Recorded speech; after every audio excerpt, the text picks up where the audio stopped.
Welcome to A Corporate Time with Tom and Dan. I'm Tom. I am Dan. Our producer Sam is here. Hello, Sam. How are you? Hello, I'm good. Where are we at in the Tom and Dan universe? Where are we taping this? Where's this laying? Wednesday. Are we taping in the future, or is this the now? Future. Am I in the moment, or am I out of the moment? I mean, it's future taping. What is time? Yeah, it's just a construct. Yeah. It's unnecessary construct. This could be any time. Well, how was your 5-year for your Semantics It was podcast? great. Awesome. Shout out to everybody who stopped by. I heard you had a wonderful turnout at Rock Pit Brewing or Brewery. Is it Rock Pit Brewery? Brewing. They get mad when you do that. And I'm going to say it. I'm going to say the tough talk that I know Tom wants to say. If you are a brewer and you make beer, it's time to ease up on the shackles that you've placed on us as the public of knowing whether you are brewery or brewing. It's time to take that. It has to be both. It has to be both. If I mess up and it's A1, you don't get never mad. correct me. Never correct me. And don't feel anything about it. Yes. Just know that I mean you. Yes. You mean the process of making the beer. That's what we're both talking about. We're both talking about brewing. Yeah, it's the same. I would accept brew house, brewer, Jim Brewer, Brew pub. brew pub, gas. Actually, no, gastro. Don't do gastro. I don't like that. That one is not Like approved. we're a gastro. Like, That's don't disgusting. call yourself. Why are you talking about your innards? God, why don't you come on down to my innards house? It just means we make burgers. Come on down to Billy's intestine room. Call it a burger. Booger. Not the Something. gastro booger. Booger pub. Don't call it a booger pub. Um, Okay, so we got that out of the way, but I'm really proud of you. I'm glad you had an awesome 5-year. Shout out to your husband, too. Sometimes we forget about giving him some love and thanks. He is a wonderful man. So Whistling Toothpicks, if you're listening, I'm giving you full love, and I'm proud of you, man. Let's do some Weird Hobby Wednesday. All right. Now we're gonna get an intro song. Yeah, well, we're testing it out. This is Yeah. the second one. If this one goes correctly, I feel pretty confident we can file the paperwork to get this thing moving. And on the line with us is the second contestant for Weird Hobby Wednesday. This is Taylor. How you doing, Taylor? Yo, I'm cold as hell. How you guys doing? Good. Where you at? Yeah, where are you at? We're warm. I'm in Colorado. Oh, yeah. It's like -4 plus wind. Ooh, it was hotter than. Yeah. I mean, it was ridiculous yesterday. on the canoe, it was bad. Yeah. I had a spell again. Oh, you had a spell. I had to sit. Hold on. Hold on, Taylor. Okay, hold on a second. I kind of want to tell you this You need because to it get shows your you heart checked. how weak I am. You need to get your heart checked. No. You had another mini stroke, didn't you? Like the one you had when you were talking to Bernie, our accountant. Or no, you were talking to the Streamline team. This was more of I was having a heat problem like I do when I put the cover on my boat. Called a heat stroke. And this was because I drank too much on the canoe ride back, and I was hungover from the night before, so I was double dehydrated. hangover. The double hangover. Yeah. Hangover, and then you drink again the next day. You get the double hangover, and then you got to hydrate with more beer. Yeah, and then it was, what is it, like 87 blazing sun, and we rode in the canoe Not a for 3 cloud hours. in the sky. Here's the Beautiful sunshine. Here's the thing they do about the canoe. They make the canoe bright aluminum shiny, so it reflects a heat into your eyeballs. If you spit on it, it's like spitting on a 2-stroke dirt pipe. Oh, it's crazy. It's like anyway. So Taylor, what is your weird hobby? My weird hobby is powerlifting. All right. Powerlifting. Now, are you going to say that every day when you get out of bed, it's hard to carry your ding-dong to the bathroom? No, it's just because my body hurts so much. Okay, so no, it's a real powerlifting. It's not some dad joke is what I mean. So, Taylor, how did you get into powerlifting? Did it start with just exercise? When do you make the transition to be like, all right, I'm a workout dude. Too fat for running. Powerlifting. That's what you say, right? And I want to get into powerlifting. He's laughing, so there's some truth in that, I feel like. Well, let's talk about what's the difference between a regular workout dude and then a powerlifter. So a workout dude just like goes to the gym, doesn't necessarily have much of a plan. He's only working out to be healthy or to look good or whatever. Sure. Powerlifting. So I lift specifically for powerlifting competition, nice. Which is squat, bench, and deadlift.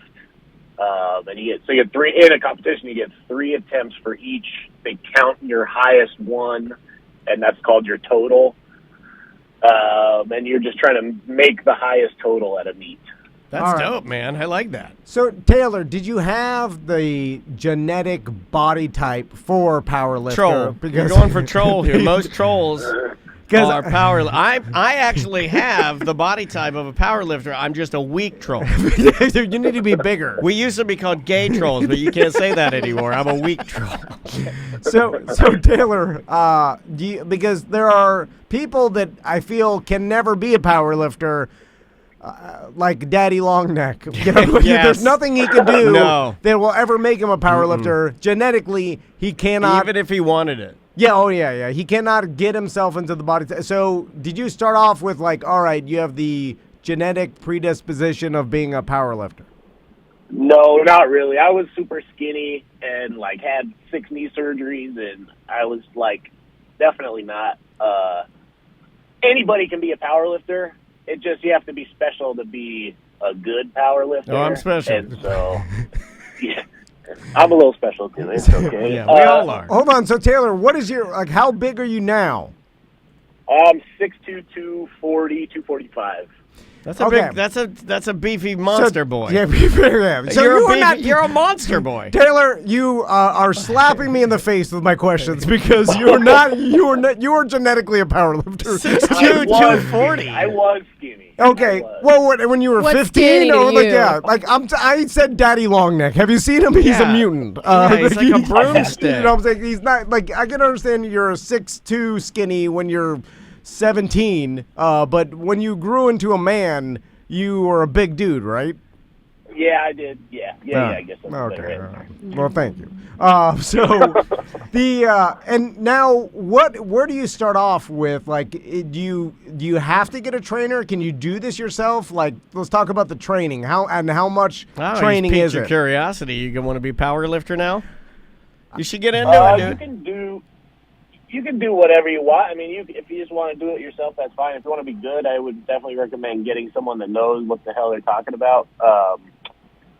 There's like programs you can buy online, or you can hire coaches. Coaches are generally pretty dang expensive. I have like an exercise science background, so I did a lot of it myself to begin with. Nice. Before I hired a coach. All right. Well, it must be helpful, like when you're knowledgeable in like exercise science or sports science. It must be a lot easier for you. That would be the hard thing for me, is knowing what I'm going to be able to do that isn't going to injure me, or like if I have a limitation and I need to like modify the exercise, how to do it without injuring myself. Did you have to do a lot of that? Yes and no. I've injured myself a good amount. Yeah. Well, but that also hinders you. Like, you know, the proper training is probably super important because if Form. Everything is form, you know, right? you rip your biceps off the bone. I mean, that takes a while to. I mean, that happens. I see that on TikTok. Some guy ripped both his biceps. TikTok got everything. And I'm like, oh my Disgusting. god! What's in your algorithm? And Oh my God! It goes but- from mounds to people ripping their biceps off. biceps off. and I just imagine that if you have an injury like that, it can be catastrophic to your training regimen, and you have to take X amount of months off and then rehabilitate, and then you can probably maybe never get to that strength you were. Sure. So how do you make sure you don't get injured? Well, you got to be smart. Listen to your body. I've partially torn both my pecs, and you're right. You do have to take a decent amount of time off and like rehab. I was able to come back stronger, but it definitely takes time, and I was being stupid when I did it. So let's talk about like what you have to eat, because I know that it's important that a power lifter eats the right amount of like protein and Fat. and yeah, all that stuff. So how many calories do you consume, and what's your nutrition like? I don't track my calories, but I eat the same. I've eaten the same breakfast, lunch, and like afternoon lunch. I don't know what to call it. Almost the exact same one for like 4 years or so. Give And us then a I just rundown. eat- Yeah, give us a So breakfast I do eggs, cheese, and potatoes, and then some sort of vegetable with fiber like peppers or carrots. And then I follow the vertical diet is what it's called. And then for lunch I do white rice and either bison, steak, or chicken. and then peppers and spinach with that, and I eat that twice. And then for dinner, I eat whatever my wife cooks. All right. Yeah. So We're never going to be able to do this. Just the breakfast the same every day. Like, I just can't. Tom can do that for sure. Yeah, he can, but out of convenience, he goes to places that aren't going to structure it the way it needs to be structured. He needs it to be Mummy Bones, but Mummy Bones is garbage. So he goes with, like, fruity smoothie, and that's not the same. It's not the same.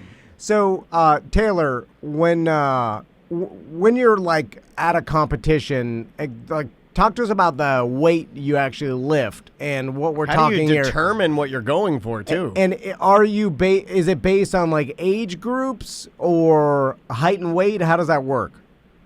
So there's a couple different ways. Honestly, powerlifting is kind of silly because it has so many different classes. It's kind of silly. Really, the only one that I care about is called the open class, and that's ages 23 to 40, and then I believe it's 40, and then there's different weight classes in it. So you can have like super small guys, small girls, any size, and you just compete with the people that are within your weight class. Oh, that makes sense. So like, like I compete against guys that are like 220 to 242. That's my weight class. Gotcha. Interesting. And what kind of weight are we talking that you do? I can just tell you, so my best numbers, my best squat is 584, my best bench is 455, and my best deadlift is 650. Now, that's good. What are the rules with bench? Because I know that, like, I've seen some mega gigantic dudes, like, and they're doing the bench and literally dropping it down maybe 3 or 4 inches before it hits their chest, and then they bounce it back up. And I'm like, well, that doesn't seem like a proper Olympian-style bench press or whatever. What is correct form on that? So there's 3 judges watching every lift, and each judge gives you either a red light or a white light. A white light means that you did everything right. A red light means that you messed something up. For bench, your butt, your feet, and always have to stay on the bench, and you have to wait for the referee to say start at the top of the bench, bring it down, hold it on your chest, wait for the referee to say press it up, hold it at the top, and wait for the referee to say rack. Okay. That's hard. How do you concentrate on that while not having your BH blow out of your compression short? That's called a tulip. I'm serious because, like, all of that, like, I know that I get into some, okay, I'll use a real world example, like even when we're at our trainer or if I'm doing some sort of Peloton thing where I'm, like, having to push as hard as I possibly can for, let's say, a minute. I get to a point where I get so freaked out, and this is the good part of anxiety. This is the being able to control it and what is healthy for me, where I have to calm myself down and make sure that I don't just scream obscenities. You know, like, how do you get the mental fortitude to kind of control that? It's really freaky. It's honestly, like, it's scary. Every time you do it, it's a little bit scary because your body's like, holy shit, dude. Like, why are you doing this to me? This sucks. Yeah. And it just kind of comes with practice. Like, you just have to practice and practice and practice and be like, okay, I know this is going to suck for the next 15 seconds, and just be okay with it being sucky for 15 seconds. Yeah, like, are you addicted to that? Because I have found that the more I do that, and the terms that I hear some of my friends that train and lift a lot say, being okay or being comfortable with being uncomfortable is what they say. And I'm kind of I get off on it a little bit, and I can only imagine that what you're doing on such a high level, man, that's got to be. Have you ever Well, I'm not that high level. Well, higher than me, I'm saying. Have you ever passed? Competitions. Yeah, you're competing. Have you ever passed out, or you ever gotten to a point where it was a little too much? Yeah, I've almost passed out a couple of times. Never completely blacked out, but I've certainly seen people pass out. I've seen people poop their pants. Yeah. That's embarrassing. Oh man, I like the sports where they don't poop your pants. Do they keep lifting? Right. Dory, just keep lifting. Once it happens, they freak out and let. Do you re-rack all of the weights politely, and then as you're dripping, or how do you? I've never seen it in a competition. I've only seen it in the gym, and people just kind of put the weight down and go to the bathroom. Although, my God, girls that powerlift on girls that powerlift when they deadlift, they pee a have lot. a tendency, yes. You can say it. It's just science, man. They got weak. Everybody knows that girls down there are just looking for an excuse to pee. I think they lie to us. Like, my wife's like, when I laugh too much, I pee. When I lift this, I pee. When I'm cooking, I pee. When I cough, I pee. I'm like, you just want to pee everywhere. You know, stop being an animal. Stop being an animal for the love of Christ. You know, suck your gut in a little bit. Get your posture up. It's like not a very healthy sport. Oh, don't say that. Sounds miserable, Taylor. Let's talk about PEDs because let's go to Sam. What do you think, Sam? It's miserable. Back to you guys. Boring diet. Almost blow your BH out. Sounds terrible. if you're like only competing in like non-sanctioned competition, I don't know what kind of competitions or what level you're competing in, but do they drug test you to keep like performance-enhancing drugs out of there? They do. So they have tested federations and untested federations. Tested federations, they test. It kind of depends, but they test like maybe 10 to 30% of the people that are in them. So, in my opinion, I think that a lot of tested federations people get away with using some sort of PEDs. But that being said, there's also untested federations, and untested federations, anything goes. And that's where you see some of the just insane numbers. Yeah, I want them to look insane too. I want the tiny, I want the tiny pink T-shirt with the spaghetti straps. I want the flat top bleach blonde hair. Yeah. I want the biceps that are so big and vascular that they look like they just look like boner arms. I want all of that. I want the tan. You're like, oh no, you ruined your body. Yeah, I want the guy to be so big that the only pant he can wear are sweat shorts. So the world record holder lives in Florida. You can look him up. Of course he does. Of course he lives in Florida. Dan Bell. Dan Bell. Dan Bell. Dan Bell. Yep. So let's get Dan Bell on the show. Taylor, is it just testosterone with the PEDs with the powerlifters, or is there a bunch of other stuff? Is like HGH and other like growth hormone, or tell me about the drugs. I don't really know. I don't really know too much. I know that they're out there, and I know people do them. I know that for sure. I don't know about like specifics, but I'm sure. Yeah, HGH, testosterone. There's something called equipoise, and that's something to do. You give it to horses to heal themselves. Oh, don't talk about that. That kills people's shows if you talk about taking horse stuff. I'm trying to think of some other ones. There's one that's called Tren that they give to like steers and like cattle that they're trying to make look all crazy. Yeah, I want what the Buff Roo is taking. Give me some of that Buff Roo juice. Remember the Buff Roo? Yeah. I want to look like that guy. That's some sort of genetic anomaly that animals have where they like overly produce like whatever growth cuts your hormone muscles. or whatever, Yeah. you know, and like. What happened to the good old days when all we needed were some hydroxy cuts and a couple poofs of Winstraw, and you're off to the races? Taylor, tell us about smelling salts and how powerlifters use those. Dude, they're awesome. Have you ever done them? I want to now. Let's do it. Come to the studio. I have. Someone showed me like a paramedic smelling salt one time, and we have some in our studio. We want to do it right now? We got some in our kit. Do we? Like I think so. You should do them. It's cool. It basically, you can order it. It's pretty cheap. It's like $20 for a bottle. It's pretty cheap. But yeah, you sniff it before like a big lift or a big set, and it it wakes up your nervous system and wakes up your brain, and like it's just kind of like getting slapped in the nose. I don't know how to explain it, but I enjoy it. Is it like a jolt of like? It's like a Jolt Cola. Of like adrenaline or something? I mean, like it's just like waking you up, but yes. But it's just ammonia, right? Yeah, it's just ammonia. It's like sniffing. It sucks. Like if you can overdo it. I got it in my eye once, and I thought I was blind. Okay, all know. right. I appreciate your How did honesty. you get it in your eye? Is it Well, is he's it a- all dangerous? Yeah, he's he was bending over getting I'm his sure coffee. if you were to overuse it, it would be dangerous. Getting it in your eye is dangerous for sure. Yeah, you don't want to get ammonia in your eyes. I've heard about that. That's why they have those rinsing stations at like the school.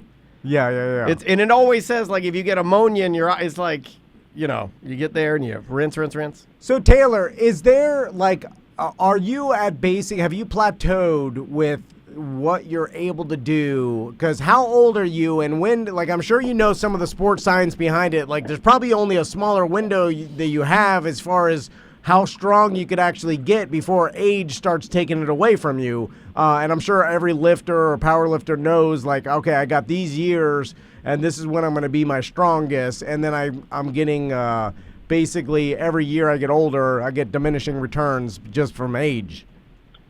Yeah, so I think it depends a little bit per person. But so I'm 32. I am about as strong as I've ever been, and I think I have about 3 more years left. Because always you have your tendons get stronger, and your muscles become more mature. So I've got about 3 years left, and then I think it's also not that great for my body. So I think after that, I'm going to probably stop and try to do something else. So let's talk about try that. like pickleball after that. So let's talk about not great for your body, because like someone sees some guy. Oh, he's got ammonia all in him. He's full of ammonia. Yeah, but you're working out so much and your diet is good. But so what's wrong with it? And as long as you're not taking any PEDs, so like you're just Boring. Too much stress on your body. Yeah, I feel like. Whoa, what's bad about it? So I take TRT.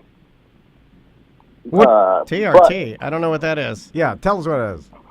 That's what Tom wants to do. It's testosterone replacement therapy. Oh, TRT. Okay, well, that's we know what that drugs. TRT is. We thought you were talking about something different. Yeah. TRT. I just don't know about the other ones. I know about that one. Okay. Oh, if you're on TRT, you're fine. Yeah, but as long as you keep your testosterone below 1,000, you're good, right? How does that work? I don't know. I take what the doctor prescribes me, so I get prescribed 200 milligrams a week. No, I and need take that. I want and 250. It's pretty sweet, dude. I know. Everybody says Dan it. Cummins Just told me don't to. talk about it. He said he was going to talk about it. We forgot. I want to get it. Yeah, I know. I need it, though, because I'm going to be my quest to be little Danny Muscle Meatball. But I was talking to my friends about it over the weekend, and I'm like, I want to wait, because once you're on it, you ain't getting off, because there's no way you're going to opt to, like, what's the get off optimum of it. age to get on it? I actually just got off of it because I got to get my wife pregnant again. So Oh. Oh, yeah. why And you can't don't want to you- kill her while you're banging her. Yeah, I've heard this. I've heard that. You got to get off of it because you'll primate her. Does it lower your sperm count? No, it ups your messes punch with count. It lowers your sperm count for sure. But is that the only, like, what Well, about... wait a minute. I've been wanting to get a vasectomy anyway, so maybe I can kill 2 birds with little Danny Meatball shooting blanks. Yeah. You can still definitely, like, from my understanding, you can get pregnant when you're on it. It just makes it more difficult. It also makes you a muscle baby, and nobody even wants that. Well, it sort of does, and it sort of does. It just brings you back to where you're, like, supposed to be. I don't know where I'm supposed to It be. is It's been like I forget what my numbers were the last time you and I got our T check. It was low, you know. Yeah, I know mine was low. I you was get- highest, but still lowest of highest. You need to get, highest of lowest. right around that 800 to 1,000 mark. Like, that's peak. I want whatever it is I want, because everybody that's on it successfully gets this look of their eye when you look at it. They're like, they're a little bit like, look at me. They're coming to get you. Yeah, but you'll be on it. Like Dad, when I looked at him, he's like, time suck. Like everybody's a little bit. Yeah, and because I they're want that. so horny and so yes, strong. I want to be on that, sir. When you called in, You're I so could horny. tell over the phone. I can feel it. I can feel Yeah, it this over guy's the phone. horny and powerful. Yeah, that's what I want. Yeah, like a horny king. I want to be a horny king. Yeah. I'm the king. Well, Taylor, so you said you won some prize money one time. What? How much did you lift to win that? Oh, I hope it was for a pumpkin. No. I mean, it's $100. It's not that impressive. It was. Let's see. I squatted 567, benched 441, and deadlifted 639. That's well heavy as hell. I'm all for it. I'm in. I mean, hear it in his voice. Yeah, this guy's got it. Well, Taylor, thanks for being a part of Weird Hobby Wednesday and telling us about your powerlifting hobby. Yeah, good luck with it, man. Yeah, thanks, fellas. All right. And Sam, thanks, everybody. Take it easy, dude. All right, bye. See ya. What a nice I'm telling man. you, is that testosterone? I'm on a You mission gotta- now. And I'm the guy. I need to test it first before you guys. I'll be the fly. Yeah, I'll be the Goldberg. How bad could everybody who takes it is literally tells us how it's a miracle drug? Well, and then you look at him, you're like, wow, you look amazing. Till their heart explodes. Yeah, well, that's what I'm worried about. You gotta keep it down. You gotta What, keep my it. heart? No, you gotta keep the ranges right. Why And can't that's I where just- it's expensive. It's like $500 a month. But what? No, I just want to do that's it. I just Well, yeah, every yeah. day Spritz. just a spritz. No, that's where they. I don't even need the full blood. If they're like, you got 200 milligrams, I'm like, you know what? I just need a 50. Give me. As long as you take the blood test regular and then you see that it's like in the right ranges, it's, everybody Let's says both it's a get on miracle it, drug. and then let's both get on it, and let's both look like an awkward tag team, wrestling tag team. But again, I don't want to be on it for the rest of my life because there's no way you're getting off of it. Then you got to wait until you're 60. I'm sorry. Well, I'm gonna give it some time though. I'll wait till I'm 45. Like my age. Yeah. See, I've already got the case where I'm already dead from it. Well, Already dead well, from if you it. die, Like, they're holding on me. They go to bury me. They're like, "Where's Dan?" It's just a giant heart here. Yeah, his heart ate him. if you die, I'll tell them, give me one drop less. Well, that's not what you normally do. I got the carpet from At Home Floor Store. This guy goes, give me one level of carpet higher than Dan's. You're just trying to drive me crazy. All right, we'll take a quick break. We'll be right back with more corporate time. Welcome back to A Corporate Time. Would you like to jump into voicemail messages? Yes. Unless you have something, because well, look, if you thought of something, let's go there. I just thought of something. It just shows you how bad people are with describing something.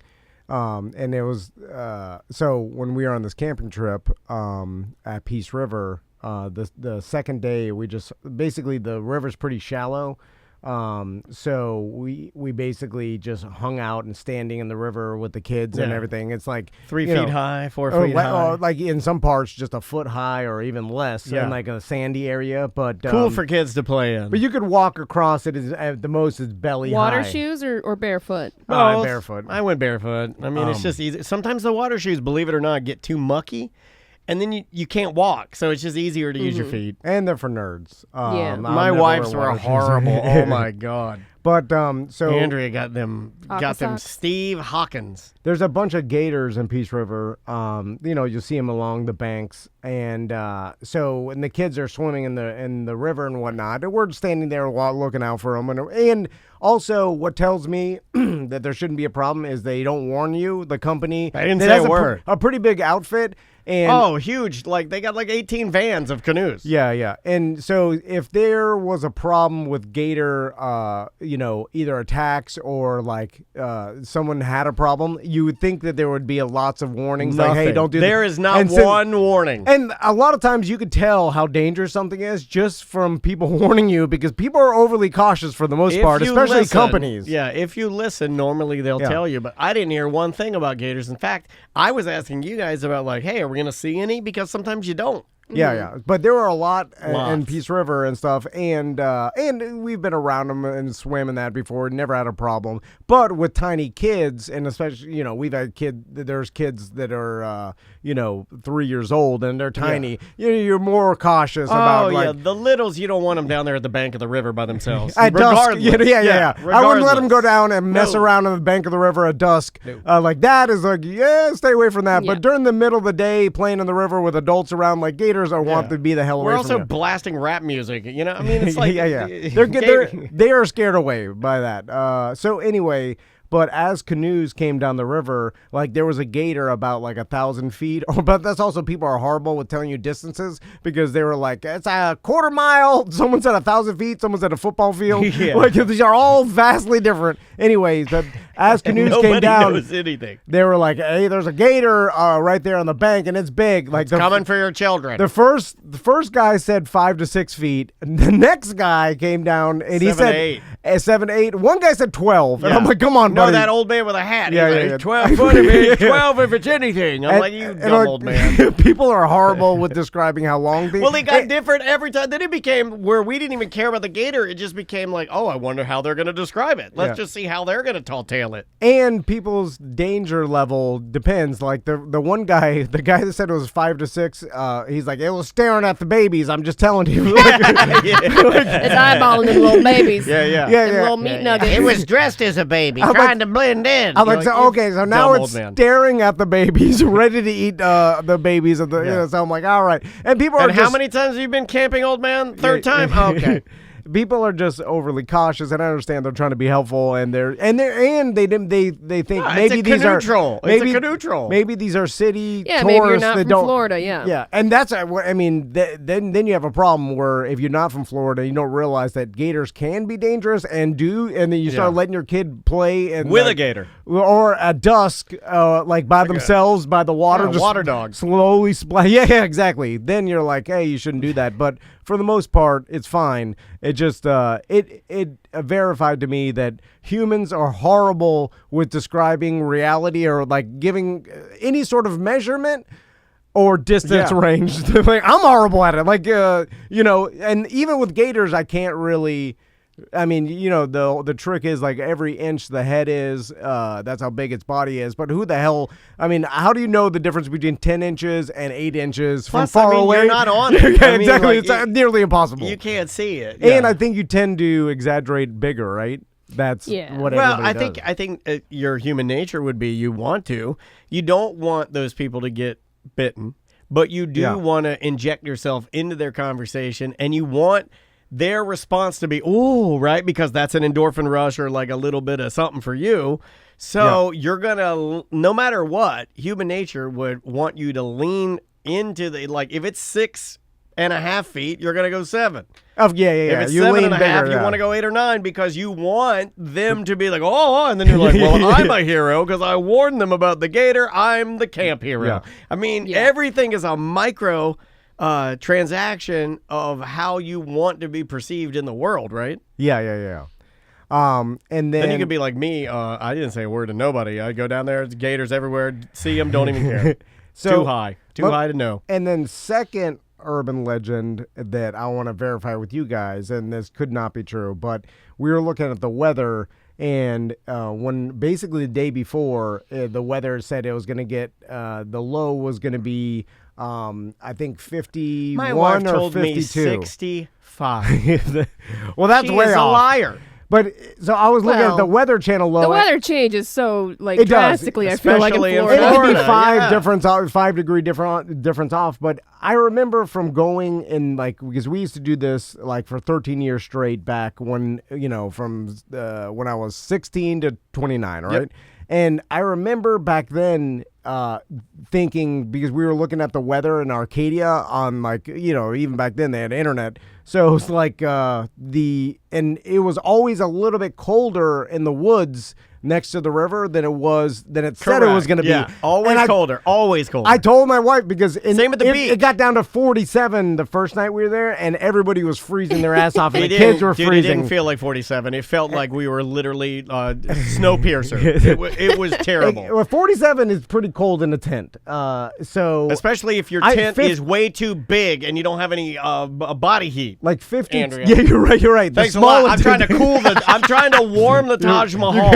You're right. You had a giant Did tent. you bring, my what kind of like blankets and stuff did you guys bring? We didn't bring any, Sam. blankets? No, my wife. sleeping bags. We had bigger sleeping bags. But they were like Florida sleeping bags. They're like rated for Florida sleeping bag is a higher newspaper. Everybody temperature. knows. I don't even know what that means. It's just like there are sleeping bags rated for colder temperatures, my- but a lot of times they're too hot to sleep in Florida. Like you get one of those, you're like, I can't sleep in In this my 'cause it's too tent, hot. I was wrong. I told you a 10-person tent my wife had purchased because she wanted room. It was a 12-person tent. Sky Lodge, Coleman, 12-person. This thing's like a Viking beer hall. So- it's so big. Does it get colder in the woods than the temperature Yes. says in Arcadia? I think Even it does. Arcadia encompasses the woods More too. water. Water makes things colder. Okay, yeah. I do feel like if you're near the water, it does make it colder. Yeah, like Because if you ever walk out on the beach at night, it's way colder than it is Yeah, yeah. inland. Yeah, like Satellite so Beach. even I though looked it's at a the small river, it still affects the temperature. Like even because that 5 degree difference was blew my shoes off. Like I was in there and I was like, man, it's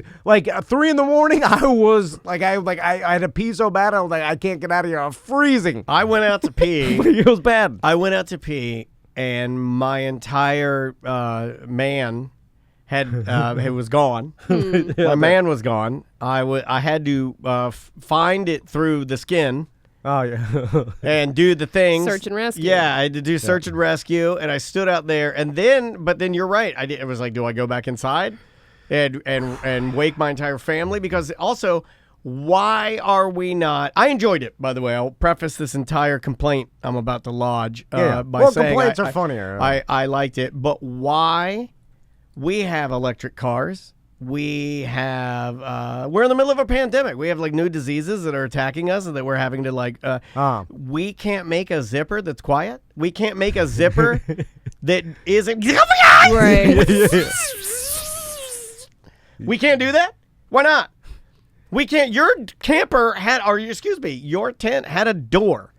A solid core door. Well, no, you put the tent things around the door. We can't make a zipper that doesn't make a ton of noise when it just tents have a loud ass zipper. Why? It's a loud zipper in all zippers. You mean the military doesn't have silent zippers? I don't believe that. You mean that the Navy SEALs can't reach in and grab a special bomb out of a special pocket with a zipper on it that's quiet? Don't believe it. Like our new T&D hoodies have a quiet zipper. Why did the tent zipper so damn loud? It's a small complaint, but it's one that because I had to decide. And Maisie decided she wanted to sleep right next to the door. I don't know what that says about me and Andrea. but yeah. So, and the tent was too big. It's too cold. Yeah. They sleeping in the cold. Although they make tent heaters and stuff, which we forgot. No, Andrea home. brought ours, but it's so dangerous. It's the catalytic tent heater. It's a propane one. They say you it's light safe. it. You light the whole thing on fire. It's like the front of it looks like a speaker, and you just light it. We have the same.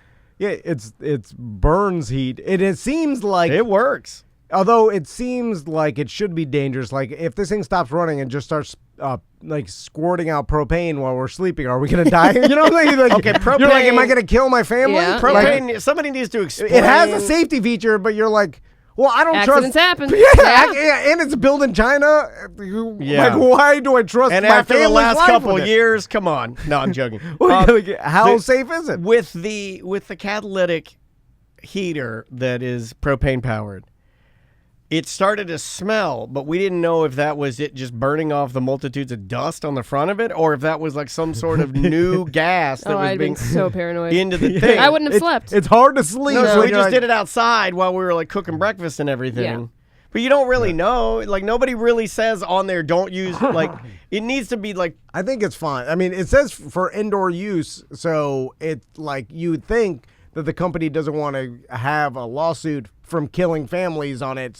But still, it's in the back of your mind where you're sleeping. You're like, is this the last time I'm going to see my family? We didn't have one, but I would have thought, my mom, Crystal would have been too paranoid to ever sleep. I would have taken the chance and been like, screw it. It's too cold. We need to eat. Well, we lit it in the morning. We used it for a little bit. We have a lot of camping things that that we don't want to use because they're unsafe, like the gas powered lantern with the mantles that you have to clamp on there, and you have to light it and burn the mantle first, and then once you've burned one, then it's burned in, and you can continue to use it. Yeah, no, we just got an LED.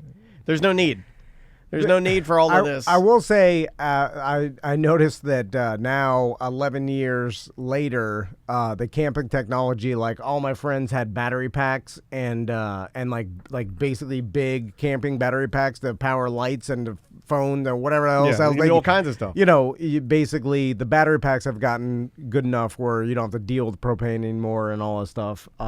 Which, you know, tent camp. Whatever You've tent camped or no? It's been a long time, but not for me. Not for you. Don't Not today. like it. I appreciate your honesty and the fact that if it's not for you, it's not for you. It's something. It's miserable. Yeah. And I'll explain why I think I get enjoyment out of the misery because I keep telling myself you need to go through misery to appreciate everything else. And then more importantly, I'm like, even though my kids are having fun and they would say it's awesome and they weren't miserable, there's uncomfortability. Well, it's always going to be more miserable when you're older, right? Because your bones Everything. hurt And more you when do you're all the laying work. on the floor. Everything is more miserable when you're older. You're Yeah, getting, kids have jelly bones. They're fine. You're getting wasted and you're sleeping. The alcohol affects you worse when you're older. You don't so sleep You get a well. horrible Yeah. sleep, Yeah. and then you're sleeping on. But then the next mattress. day you need strength to do things, so you have to like push It's past. work. Yeah, and so you appreciate the hard work it is to tent camp, and then that's something. That's what I tell myself, at least. I know.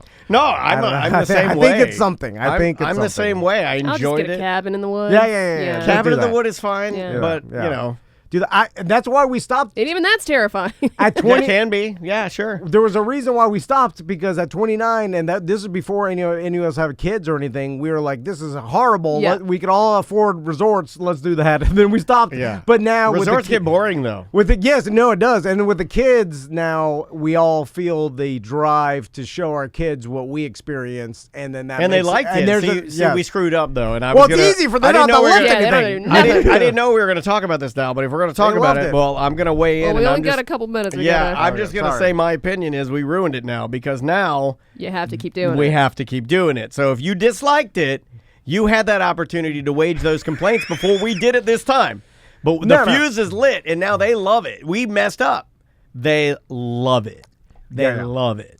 No. They're so into it. Oh my God! Sam, like how hard they it were is, though. chanting that they didn't want to leave. They wanted another day. We've screwed up.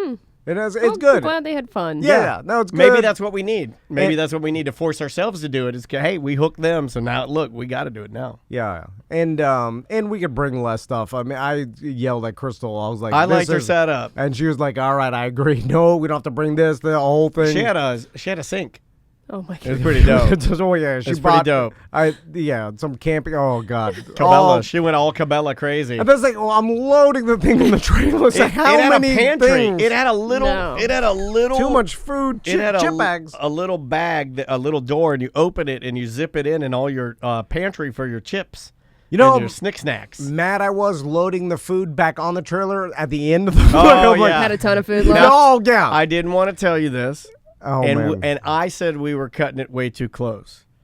But when we pulled in to the Dennis abode, we were consuming the last fizzy water we brought, and we only had a Zephyr Hills jug with a little bit of water. that's on the Andrew's bottom. planning. That's her. That's all That's Andrea. good. She literally rolled in. She's like, "Well, you cut it a little close. If anyone had had a heat stroke, we would have been in trouble." But other than that, like we literally used everything that we brought. We used and came back with an empty cooler dry. Quick, poop in the river. All right, bye-bye. Welcome back to A Corporate Time. So we did our charity auction for Yellow Brick Road. We did indeed. And that's over now. We raised, I think, just shy of $6,000 for the Yellow Brick Road Foundation. Pretty awesome, In yeah. fact, I'll go ahead and say over $6,000, and we'll put in, I think it's like $200. We'll pitch okay, in the yeah, yeah, extra yeah. $200 It's just to say $200, all right, we're over good. $6,000 for Yellow Yeah, Brick. yeah. And I want to thank everybody who bid. And so now we're in the process of paying off what we promised. Indeed, and what yeah. the fulfilling the wishes, the spectacular gifts and prizes. Yep, and one of the charity items was an interview on A Corporate Time. Nice. And we're going to do that interview today. And in fact, I think her husband, who's a BDM, bought this for her. That's a good husband. And so on the line with us on Zoom, we've got Janna Baumann. How you doing, Jana? I'm good. How are you guys? Good. All right, thanks for joining us. Baumann. You even asked her beforehand. God damn. Did I say Baumann? said Bo. You I wrote said down it. Bo. I love that I gave the big speech God, about how in Yeah, our yeah. in our older age we're comfortable now of asking people's names because we and then want to completely ignore it. we want to show them respect. Is the quote I said? I said it's a nice way to show people respect. And you wrote Bo. You wrote Bo. Okay. Janna Baumann. I appreciate it. Sorry, Jana. A bow, like a bow of a boat. Yes. Baumann. You sorry. just said Bowman again. I'm an idiot. Well, So Jana, how you doing? I'm good. I'm good. How are you guys? Good. So tell us how. Okay, so your husband bid on our charity auction. Do you know what we are and what we do? Yeah. And Do you know Yes. about the show? Okay, so you do know about the show because I thought about. I was like, does she have no idea what this is? I mean, being honest, a lot of ladies, and that's the stereotype. I mean, I'm sure there are some guys like Tracy breaks the stereotype in the fact that Tracy, White Claw Tracy, listens all the time. Her husband, not a fan. Yeah. You know, in fact, I think he hates us with all of his heart. But Well, he went to OLE, and I think that solidified burned it. that. He got Yeah. burned. A lot you of know? side chicks have like they listen to their husbands, don't listen, and some of them hate the show. Yeah. Well, because most side chicks brought their husband to OLE, and we're going to use that as like this grand promotion to like see what you've been missing, and they got burned bad. So Jana, Well, I've been around in Orlando for a long time. I obviously know you guys from when you were on the Monsters in the midday and the morning. So Oh yeah. So- Yeah. We did the transition there. We did the transition here. So you're an OG. I appreciate that. So Jana, let's talk about you for a second. So first, what do you do for a living? Where did you grow up? Let's we're gonna do a little interview. Let's with, open it up. Jana 10 Baumann. Yeah, Baumann. So the reason my husband bought this or bid on this for me was because I am in a real estate team now. So it's a career change for me, and I guess he believes in me and loves me. So he felt that this would be a good opportunity for me to get my information out there. I love Cool. it. So I'm working for the Duncan team with Keller Williams Advantage. So I have my license for about a year and joined the team, and I'm really excited about it. So I'm sorry if it's going to be super awkward. No, Not awkward at all. I did tell my wife. She was mad at Oh, me. yeah. She's like, you Having idiot. another woman on. Like, you She's got like, another realtor on. You're cheating on me with my profession now. Yeah. And in my dreams, you cheat on me in I'm life. joking. I'm joking. Yeah. So you're a real estate agent, and your husband wanted you to get your name out there. That's great. And let's tell people how they can contact you, and then we'll talk about where you grew up. We'll just do a little interview. We'll do with a little, remember when. Cool. All right. So, my email address is my name, which is Jana, Janna, at DuncanTeamOrlando.com. We also have a Facebook, so you can reach us there, which is Duncan Team Orlando, Keller Williams Advantage Realty. And then our office number is 407-274-5911. There you go. Perfect. All right. So, Jana, you were a Florida resident. Were you born around here? So I was born in Toledo, Ohio, but we moved here when I was 7, and I grew up in Seminole County.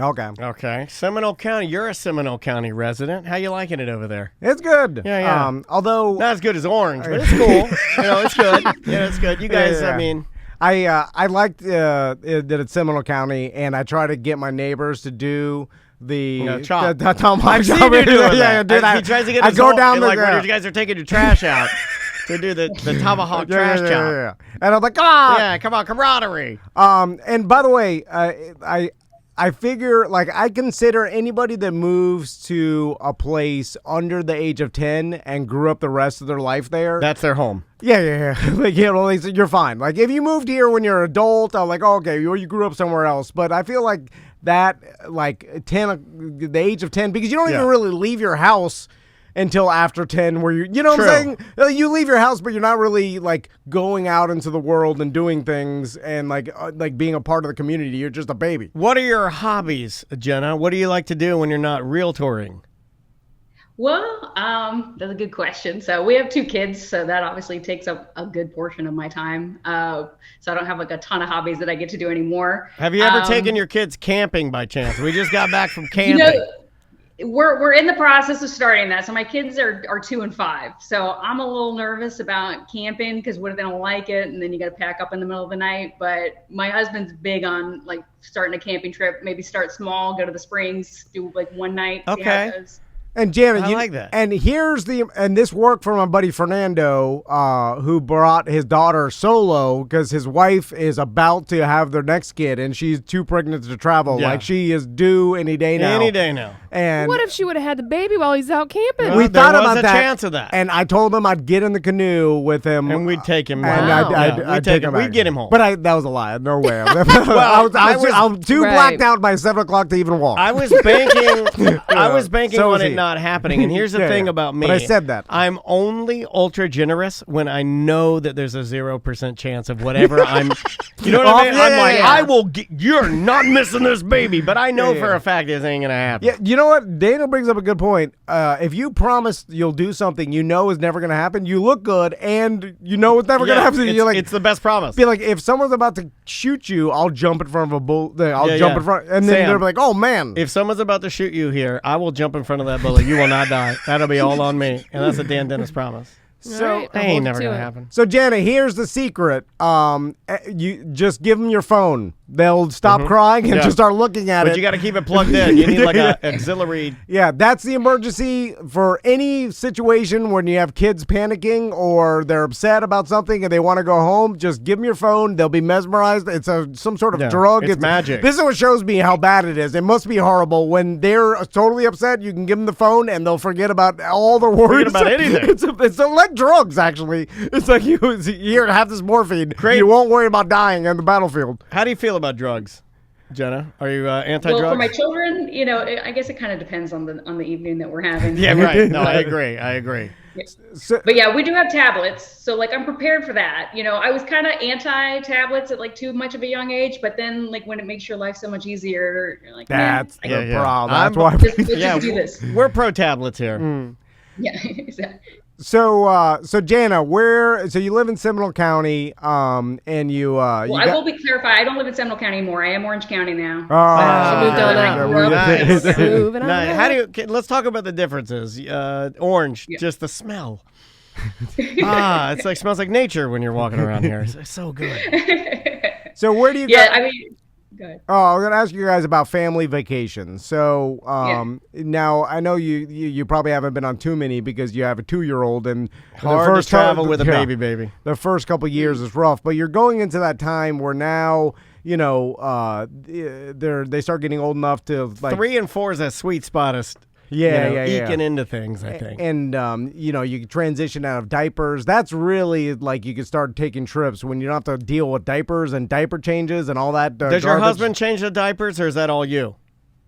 Well, we both shared that, but actually both of our kids are potty trained now. So luckily, Nice. my son, who's 2, like he got it real fast. He wanted Oh to my keep God. up with the big kids. Oh, way to brag, Jana. Yeah. Did your husband just do this to try and make us feel bad about our stupid kids? Now we got stupid kids. Great. My daughter is sometimes still, at 6. Something, we get like Accidents we get 4 to 5. 4 to 5. yeah. Let's talk about family vacations. Would you guys do a lot of staycations? You do adventurous, like what do I you- know some families They're like sleeping on the side of a mountain. yeah. They're in those hanging things. They go and do like international trips. I'm like, how the hell? Well, we know the Can you Rouses do do that all that? the time. The Rouses do that all the time. They're always like, They hey, have special needs child. yeah, special needs child. They're like, we're on Paris. I'm like, how are you doing that? Yeah. Like, They're just better people. yeah. We're not better people for sure. Nah. Like our biggest adventures are typically, a 3 to 4 hour drive. The biggest one we did was last summer. We went to the Keys. So just like a that's 6 to 8 hour drive. Yeah. Yeah. But did you go all the way to Key West or you stop at Alamorada? Well, on the way there, we did stop in Fort Lauderdale, visited some friends there, so we kind of broke up the trip a little bit. Yeah. But Gotcha, the way yeah. home, it was the whole way, because at that point we were done. You've been on vacation for a week, you're done, you just want to be home. We're like, forget it, we'll just drive the whole way. There is something to be said about going on vacations just to appreciate your house more. That's what we just did. Yeah, I know. The camping, you go camping, and then you're like, oh, please, God, I want to be in my own Yeah. bed. I just want to sit on my couch. Oh, your own bed, your couch. I want to sit in the AC. TV. Yeah, I looked at my TV. I've I'm been like- bagging on my TV for a little bit. I've been bagging on it. You do appreciate it. And when I more. walked in, I go, look at that big, beautiful TV. I go, I'll never take you for granted again, TV. And I gave him a hug. So, Jana, what are you Yeah. watching nowadays on TV? The Marvelous Mrs. Maisel just started, so I mean maybe that's like a chick thing, but I like No. that show. So that It's just a came good back show. for- That actress that plays Rachel, I'm blanking on her name. She's an excellent actress. That's a great show. Also, in the first season, you can see her boobs, and they're great. So there's that. Yeah, so I watch that, and then but again, children. By the time like we get to the kids to bed, then it's like we're going to bed too. So staying up for an hour show is kind of rough right now, but I sneak that in where we can. Have you yet to light the fuse on Yellowstone, Tom's favorite program? God. No. He considers It's himself on a our modern day list. Dutton. Yeah. No, it's definitely top of the list. We have friends that watch it. It's one of those, but I feel like every time when we actually do get a time to sit down and watch TV, then we forget what we wanted to watch. So. Correct. Did you realize that ranching was this low down and just disgusting business like that? Did you realize that there was murder involved in modern day cattle ranching and land? I mean, maybe if I had known that, I might have gotten into it sooner. I don't know. I know. It's literally like Tony Soprano meets, any other Western. I'm trying to think of a Western that I used to like as a kid, and then I remembered I never watched Westerns as a kid. Never did. Cartoons for me. So, Jana, do you have any, in particular, talents or... Potty training, apparently. Yeah. Let's say she makes smart kids. If the old school, like can you do something other humans can't do? Like tricks. What's your weird trick? Yeah, the weird trick. Remember? Do you have a weird trick? Do you have a weird trick? I don't think so. I mean, maybe. I'd have to think about it. I tried to tell Maisie, my daughter, that my weird trick was it's that the dumbest question because no one really has a weird Yeah, trick. right? I have one. I can tie a cherry stem I have with my one. tongue. I can hold my finger on my lips and I can push the pressure of my from my lungs. I can push and make a small, almost like poof of smoke. A poof of Yeah, smoke. I can do that. I can do the poof of smoke out of my mouth. I I can do want to it. see a poof of smoke. All right, I'll Show do me it. your Yeah, trick. well, you guys got to You talk. gotta 'Cause it's tune into not Twitch for this, isn't guys. something you do on This is radio. exclusive Hold on. content. This is exclusive. For I've done the Twitch. poof Hey, of Jana, smoke. you want to bet if his poof of smoke comes out? Because I don't know if he can do it Jana, anymore. can you want to bet on how big my poof is? I don't think you can do it. Big ass. I got 5 on it. All I right. don't think we can see it. I've tried this before, and then there has to be the right. He's going to pass out. Hold on, let's see if the All poof of right. smoke comes out, because I think only you can see it. Does that just mean you have hot breath? What is the poof? I think it's Yeah. like putting the pressure. All right, his and you're face is turning red. Vaporizing I'm the not seeing anything. water How molecule. long- I didn't see anything. Did you see it? I didn't see nothing. Yeah! Smoke poofing! That was awesome. I didn't poof. see it. I know Twitch You can't see guys, it. Yeah, man. but I think it's only something you could see, and it's something that has to do Maybe with it has to do with me almost passing That's out, and then probably as my eyes open, I see a ghost of my father. See the ghost of my father. He's like, "Come back to me, boy. I used to be We're able finally to. gonna be together." I could do the poof too, and what is that? I don't. It's a party trick. Can you do the poof, Jenna? I cannot. I don't think I have any cool tricks. I'm sorry. That's fine. It was a stupid lame. question.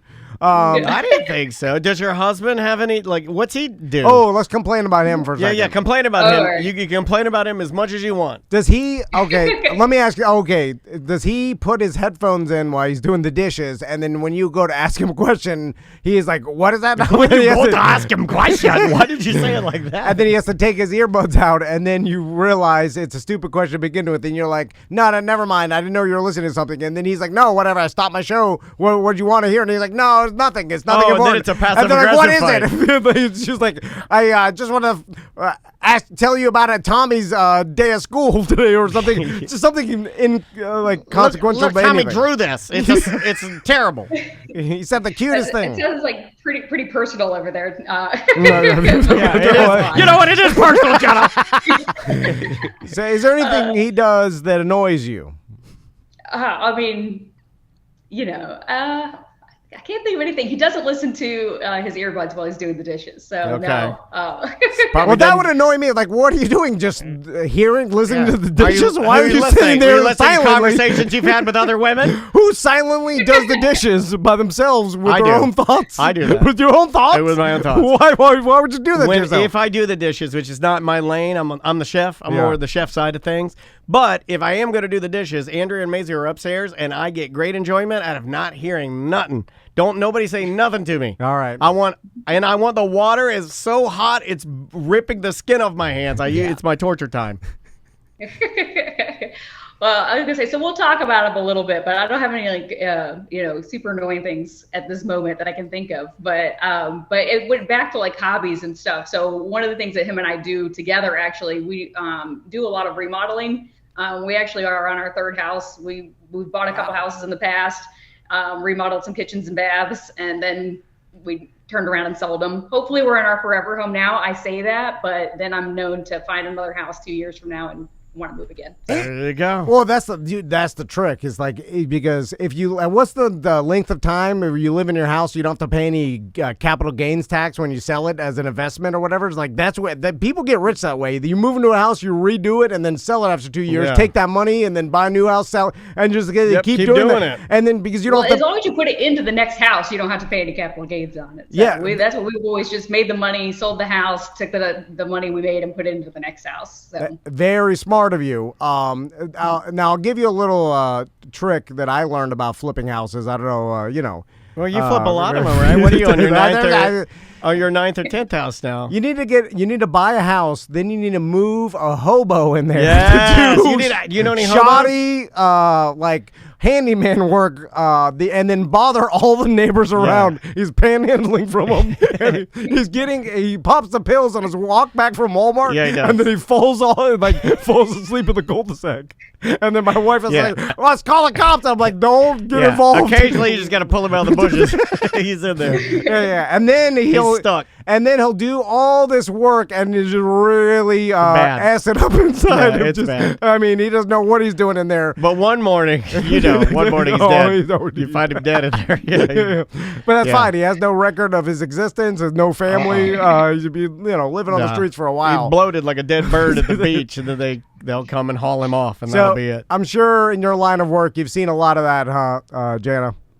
Yeah. You see a lot of crazy stuff, so for sure. But I've not had that experience, with a homeless person living in a house yet. So, well, it's anybody from South Florida. Where I grew up, it's like if someone that's why you're allowed to openly talk about it. Yeah, if someone said like, "Oh, they're from," I'm flipping out. I'm from South Florida. You're like, no, anything. Whatever you're doing is gonna be a scam. We've had businesses come up here. They're like, "Hey, we have this guy. He wants to meet with Tom," and Tom will go, "Is he South Florida?" I'm like, "Yeah." He's like, "Oh, I can't meet with him.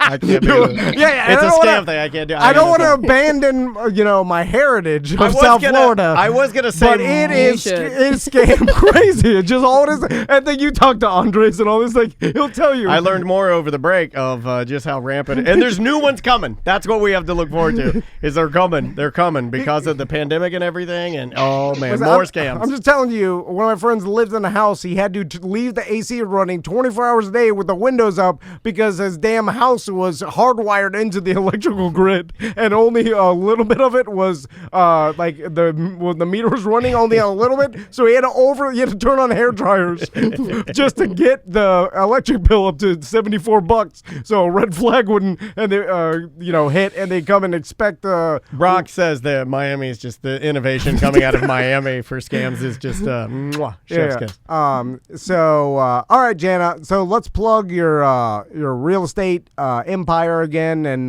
let everybody know how they can find you. Okay. So again, I work with the Duncan Team Orlando at Keller Williams Advantage. My email address is Janna, Janna, at DuncanTeamOrlando.com. We're also on Facebook, where you can find our page at Duncan Team Orlando, Keller Williams Advantage. And our office number again is 407-274-5911. It's awesome. Well, Janna Baumann, thank you very much for being on our ACT segment. Thank you to your husband for donating. Yeah, thanks to you guys so much for doing that. It's really cool, and it really helps a lot of kids out. Yeah, and like you said, every cent went to Yellow Brick Road Foundation. And the fact that you listen and know who we are, it means a lot. It's a pleasure meeting you, and thanks so much for your time. We really do appreciate it. Thank you guys again for having me on. Oh, Thank anytime. you so much. Anytime. Thanks, Jana. All right, have a good one. You too. See ya. Be good. Those are hard, right? But that's not hard when you get a nice person. Yeah. When you're just talking to a stranger, sometimes people are like, "Oh, it's like really hard." Yeah, it can be, I guess, but she's sweet. Yeah. That's just making small talk, and it's one of those deals where, and that's why we offered it up as a charity item, because we could really talk to anybody. I can't imagine there would be someone that we couldn't talk to, and even if they didn't, we should make a segment of that. You should try to find a person that we can't talk. I think I can talk to anybody. There's some. I know old I men. can. No, I can talk to any old man. Yeah, you're right. I'll start messing with him. Old Men Wednesdays. Let's do Old Man Wednesdays. Let's find the oldest. We almost were going to do that tomorrow. We had to reschedule. Yeah, okay, so full transparency here at the studio for those of you that are a big fan of and you know, the sky's the limit for this guy. He's a character on our program now named Kratom Carey, and I know he's lightning in a bottle, this guy. And then we got a very troubling email from him. He had to reschedule. He's not like this. His zest for the airwaves is so.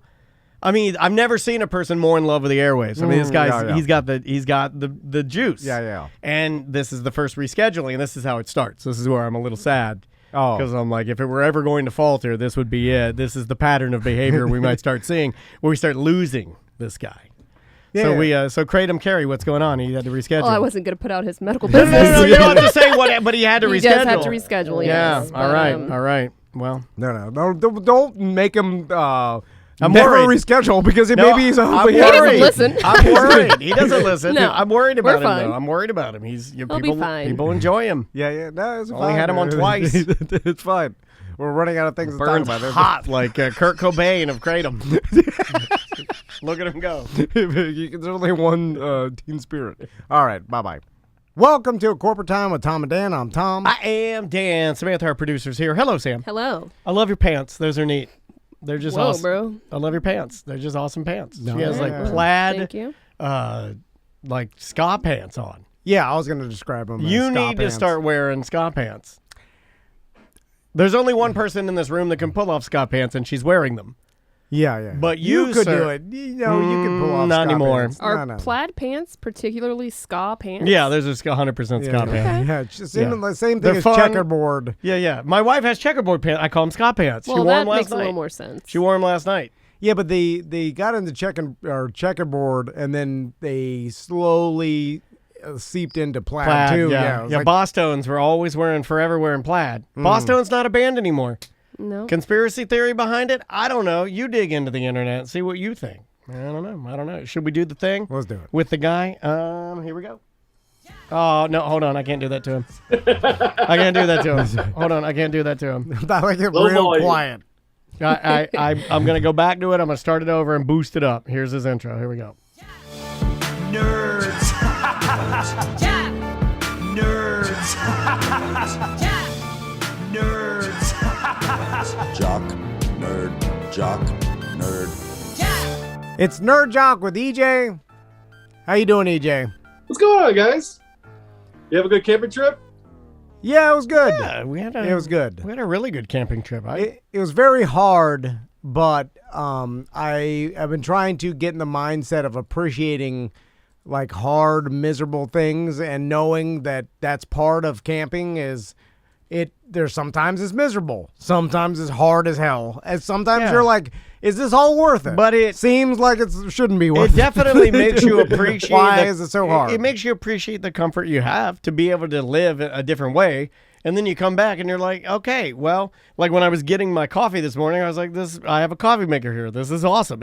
I hit one button and it drops coffee into it. Thank you, coffee maker. Also, there is a thing in camping, it just dawned on me now, where you believe in your head that you're adding to the comfort level of your experience by like bringing bigger tents and more stuff. Slowing Like, yourself down. but- Chinese finger trap. But you're also adding more stuff you have to carry around. Carry. And I think it's a diminishing return after, because I think we tipped over the scale of the return we're getting out of the comfort level of the stuff my wife bought and how hard it was just to pull it on and off the GD trailer of my truck and get it all the way down to goddamn Arcadia. The amount of stuff. Yeah. Well, there's a was reason. too much. There's a reason there's the phrase pack light. No, I know. You know, I know, what I mean, like you don't. Brought I've too never heard anybody say pack heavy. Yeah. The amount of food and all the other stuff. That's like, I think we brought too much, and it was a pain in the ass carrying I all thought this we stuff. brought too little because my wife wanted to go lean, and boy, did we! We barely had enough nourishment for the weekend. But it was But she good. did it right. I think Andrew had it the right way. Just running out right as you get pulled into your house, that's the right way to do it. No, that's exactly what happened. Like, a little too close. We should have had more water Yeah. on hand. It was not. She planned for that. Well, she planned because she knew everybody else around us would have more stuff for sure. We were borrowing cheese from Tom the last night just so we could upgrade our hamburgers.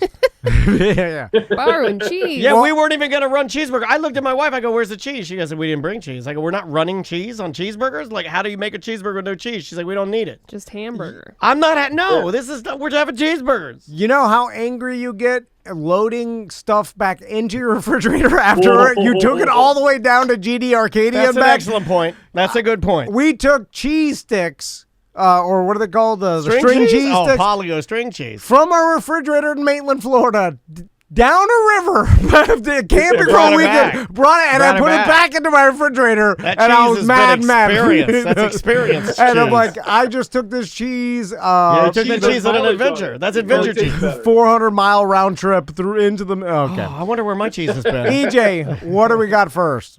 All right, let's start with nerd stuff. All right. The first story I have is, did you hear about Henry Cavill and how Netflix owns his face for the next 2 years? No. Is that? I mean, obviously that's based on the show Witcher that I believe only. The Witcher, yes. Yeah. He can't show his face if he's having a cameo role. Like, he has a cameo role in some shows that came out recently. I don't want to spoil anything. He couldn't show his face on the show. And the reason why is because Netflix owns his face rights for the next 2 years because of Witcher. Well, I've never heard of something being locked down like that because normally you're allowed to just be you. well, Only in cameo roles. He can do it as a starring role. Like, if he's Superman again and he's a starring character, he's fine. But if it's a cameo, he can't do it. well. That's dumb. I mean, if it's a cameo as himself or as Witcher. As a character. Any character. Like as Superman, or as in like the guy Oh, from Mission Impossible. You know what? This is an insult because Hold they're on. saying you're such a bad actor that any cameo you do will be The Witcher, so you can't do it. Well, that, Yeah. That's what I kind of feel like it is. Because why would they not allow him to like pop up in a Muppets movie as like a Superman or something as a cameo? Well, this is what I think a lot of big production companies have done for Locking years. I people mean, down, yeah. you know, Clear Channel owned me and Daniel's name and likeness, so we couldn't do anything without their permission. couldn't even record things on a phone based on the contract. And most companies do, especially if. Although Henry Cavill's done a lot of things before Witcher, but I guess they're saying that he's best known he was for also Witcher. in that Enola Holmes movie that came Yeah. out like last year.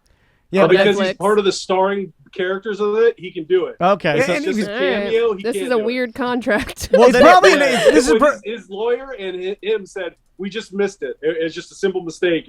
It shows you should read your contract. well, it's going to come down to well, that's what. embarrassing. If I was his lawyer, I'd be like, I Well- missed it. That's your GD job, you idiot. Well, what constitutes cameo? So they'll be battling what a percentage is of, how much of a percentage are you in the movie to constitute a cameo? Well, that's what they'll one be scene, arguing. probably. If it's more than one scene, you probably can ask for co-starring role. It depends on how they define it. But also, this is kind of like a story for nothing, because in what scenario is Henry Cavill going to be on a show as Henry Cavill? You know what I'm saying? Like, they're going to hire him as an actor to play, maybe SNL. Can he host SNL? Probably, if he's Because As he's a himself. star on that, because he's hosting. So Right, he would right, you're be right. More on it than that. But if it's just one scene, like if it's like, okay, he comes in, he's only in the 5 time hosting bit on SNL, he couldn't do that. Well, I feel like this is never going to be, they're never going to have to tell him he can't do it, because what other scenario is Henry Cavill going to be in a non-starring cameo in a show being himself? Maybe it was used just to not him popping around like pretending to be the Witcher in like okay, follow me with this. You got John Stewart's doing his new show on X positioning channel, right? He's On doing, Apple TV, Yeah, right? he's doing some Apple TV thing, and he's doing some political rant about something. He's like, I wonder what the Witcher thinks about that. Yeah, all of a sudden, they don't want that. So they're like, no, you can't do that. Because that's their intellectual property, and it sounds worse than it is, but I'm sure Henry Cavill and his damn lawyer don't even care, because Where they're like, did you find the story, EJ? Yeah. Because I'm not seeing anything about it on You the haven't internet. seen it? Okay. Yeah, everybody I basically. see the cameo that you're I talking can't about. say it without spoiling something. That's the reason why I don't want to talk about it. I see the completely. cameo you're talking about, but I don't see anything about contractually he's not allowed to show his face in anything. Well, he on Twitter, I thought he said this Okay, is the I'll reason check his why Twitter. he couldn't do it. Okay, she's gonna. I mean, they are so out for you, man. They didn't even listen to this story. No one was listening to the story. This is what happens when you start doing good for a little bit and you start regressing backwards. This happens with all humans. Why do all humans have? They get in trouble and they tighten up for a couple weeks and then they fall back into their old ways. Because humans can't change. I'm telling you that. People cannot change. I saw multiple places. That's the reason why I brought it up. But what's funny is looking at the vulture in the chat room. You know, everybody's got their computer out. They're all like, "Well, this must be fake because I haven't seen it. Let's get him." I'm glad I have fact checkers on your Twitch page. That's cool.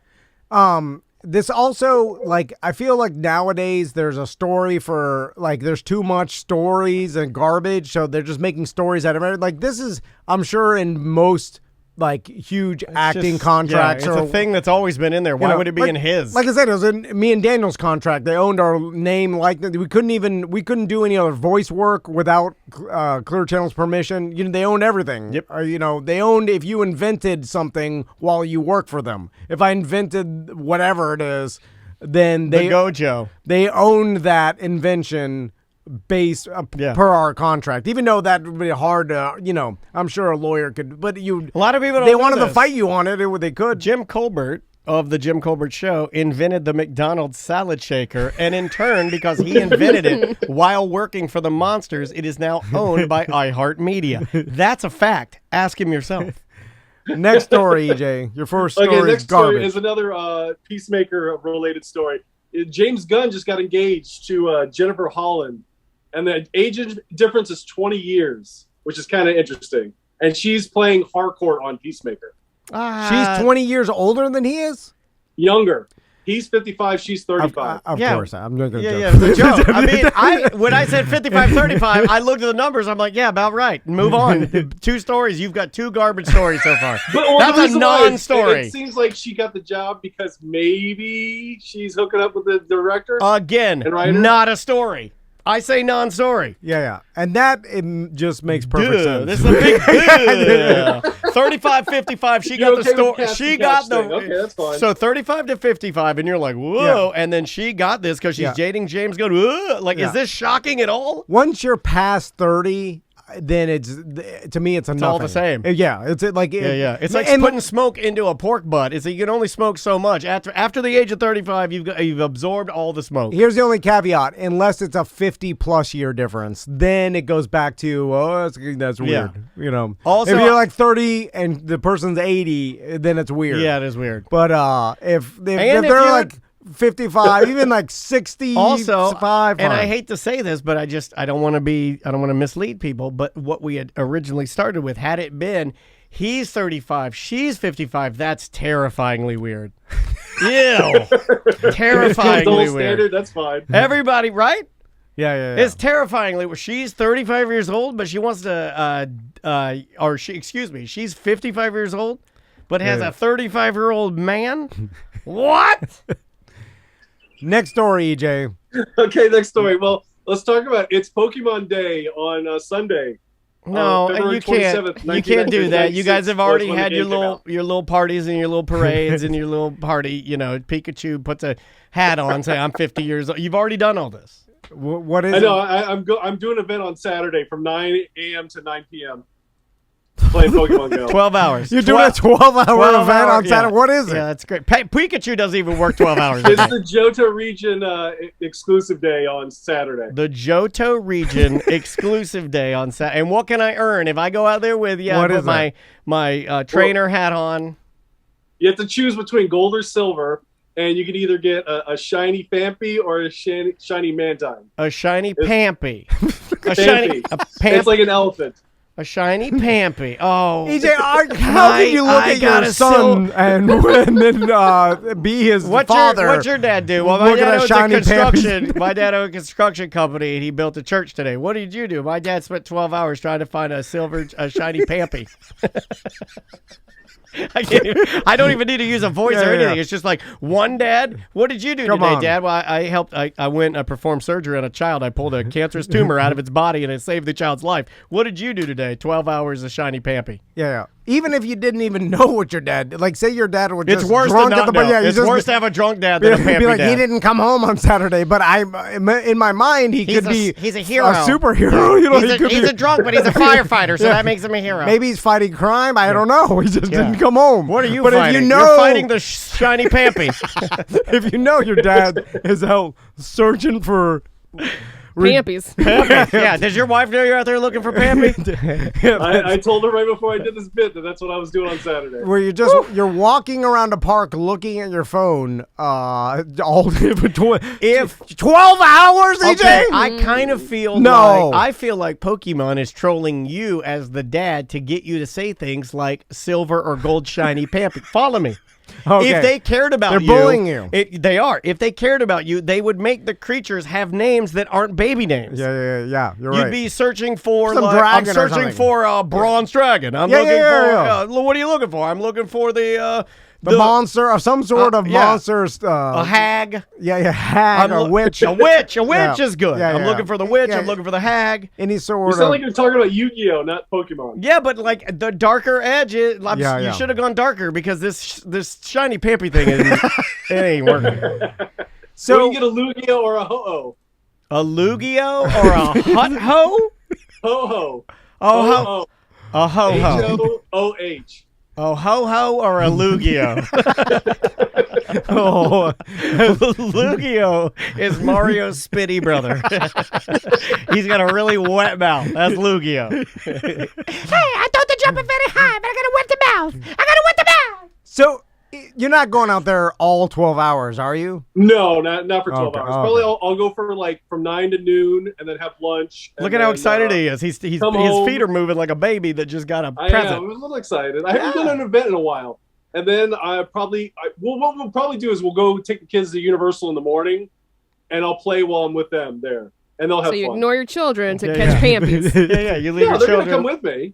So, yeah, but they're not really with you. You're not in the moment, oh, right? I thought you have to go somewhere, or you just log on that day and then you Log on that day, and you can play wherever. So it doesn't matter. Like I'll go to Universal play. I'll come downtown and play. I'll go to the Science Center and play. I'll be all over the place this weekend. See, I'm kind of torn here because if I What go are you to a feeling? if I go to a theme park, like all I'll want to do is look, Drink. No, That's like, all I want to do at theme parks is like, get drunk. Like during the football, I'll be looking at my fantasy football. I'll be trying to gamble. You know, I'm just trying to. That's your shiny trying- pampy. Yeah. You're doing the same thing I'm doing. You're just gambling He instead is. of I'm No, playing Pokemon. He knows. Yeah, no, it's not the same though because I think my sons can respect that gambling more because I'm like, you're right, like it's not a shiny. I'm like I am betting on Patrick Mahomes. Like, Yeah. he's the best there ever was, and Yeah, if but I that might as well be shiny pampy to a 6 and 7 year old, Agreed. right? No, but I'm they like- don't know the difference. Exactly. They but don't know what the there's hell that real is. money But it's involved. not a baby name. Yeah, and but it's that a, doesn't mean anything to them. it's a real better person. than Pampy. Yeah, it is better than Pampy. Like if I They say might like Pampy better. what's like a $75 on this game Yeah. or shiny Pampy, like Pampy sounds like Pampers, which sounds like diapers, and Yeah. that's why I can't It's do it. Fampy. P-H-A-M. Oh man. Fampy? P-M-P-H-Y. That's even worse. worse. Maybe worse. Yeah, worse than Pampy. That's a Pampy. It's Fampy, fancy 'cause Pampy. it's like an elephant. It's supposed to be I've an got a elephant. fancy Pampy. I call it a Fampy. Fampy is what the loose skin above your wiener is. That's your Fampy. You need to go I have do a some story about sit-ups. that later. You need to do sit-ups and get rid of your Fampy. All right, EJ, your nerd stories were horrible. God, that was the worst nerd we've ever had. Yeah. The only one I know what's going to happen. We record this a bit early. There's no surprise about that. I guarantee you the Obi-Wan trailer will come out this afternoon at 2:22 p.m. I know that's what's going to happen. I'll put money on it. So what like everybody's excited about the trailer. What is Obi-Wan it? trailer. It was they thought it was going to come out at the Super Bowl as one of the trailers, but it didn't come out because the show doesn't come out till May. And I think they're waiting till 2/22/22, that 2/22 day on Tuesday. They're going to do the trailer Well, today. what significance does that have of Obi-Wan? They should do 1-1-1-1-1-1-1. Yeah. They measure. Yeah. You guys all know nothing about branding. Because Obi-Wan uses Form 2. Okay, that makes sense. Why do you have snot coming out of your nose? Do I have snot? Or He's is it Lugarelli just or whatever. Lugarelli. It's Lugarelli. It's Lugia. So there's Lugia and Lugarelli. Lugarelli. Anyway, You're killing me today, Sam. I love it. Is It's got it- to be the ska pants. is it a? I bring the zany with gotta the top get- I'm hats. getting me a pair of Disney ska Plus show. pants. It's a series. Yeah, on Disney Plus. It's gonna like continue where after episode 3 to episode 4. It's gonna be in between those. I gotta be movies. honest, I'm getting just as sick of Star Wars as I am with all the superhero movies. It's too much. Yeah, it is. Book of Boba Fett, Book of- Mandalorian. The Book of Boba Fett. No, I can't. I can't. It's too much. It's too much. We're about to watch episode 5, and Of that's Boba Yeah, Fett? Boba Fett, and that's when apparently it's supposed to get Yeah, good. that's when it based gets on good. Yeah, I EJ. told you that. Yeah, you got to go we- 4 Oh boring. my god, you gotta go 4 full hours of 4 boring? full hours of No, I'm not doing it. That's what happened with what's that WandaVision? That same thing. They were like, well, you gotta wait till episode And you got 8. the payout. Oh my God. Did you get the payoff? Did you get it? I never got. No, I didn't wait. It's like camping. You gotta suffer through the carrying the stuff. Terrible. Get to the good There's so part many of other good drinking. things on. Well, camping to is watch. terrible. You know what? I'm going to surprise Tom right here. Huh? But Book of Boba Fett, Obi-Wan, 2, whatever.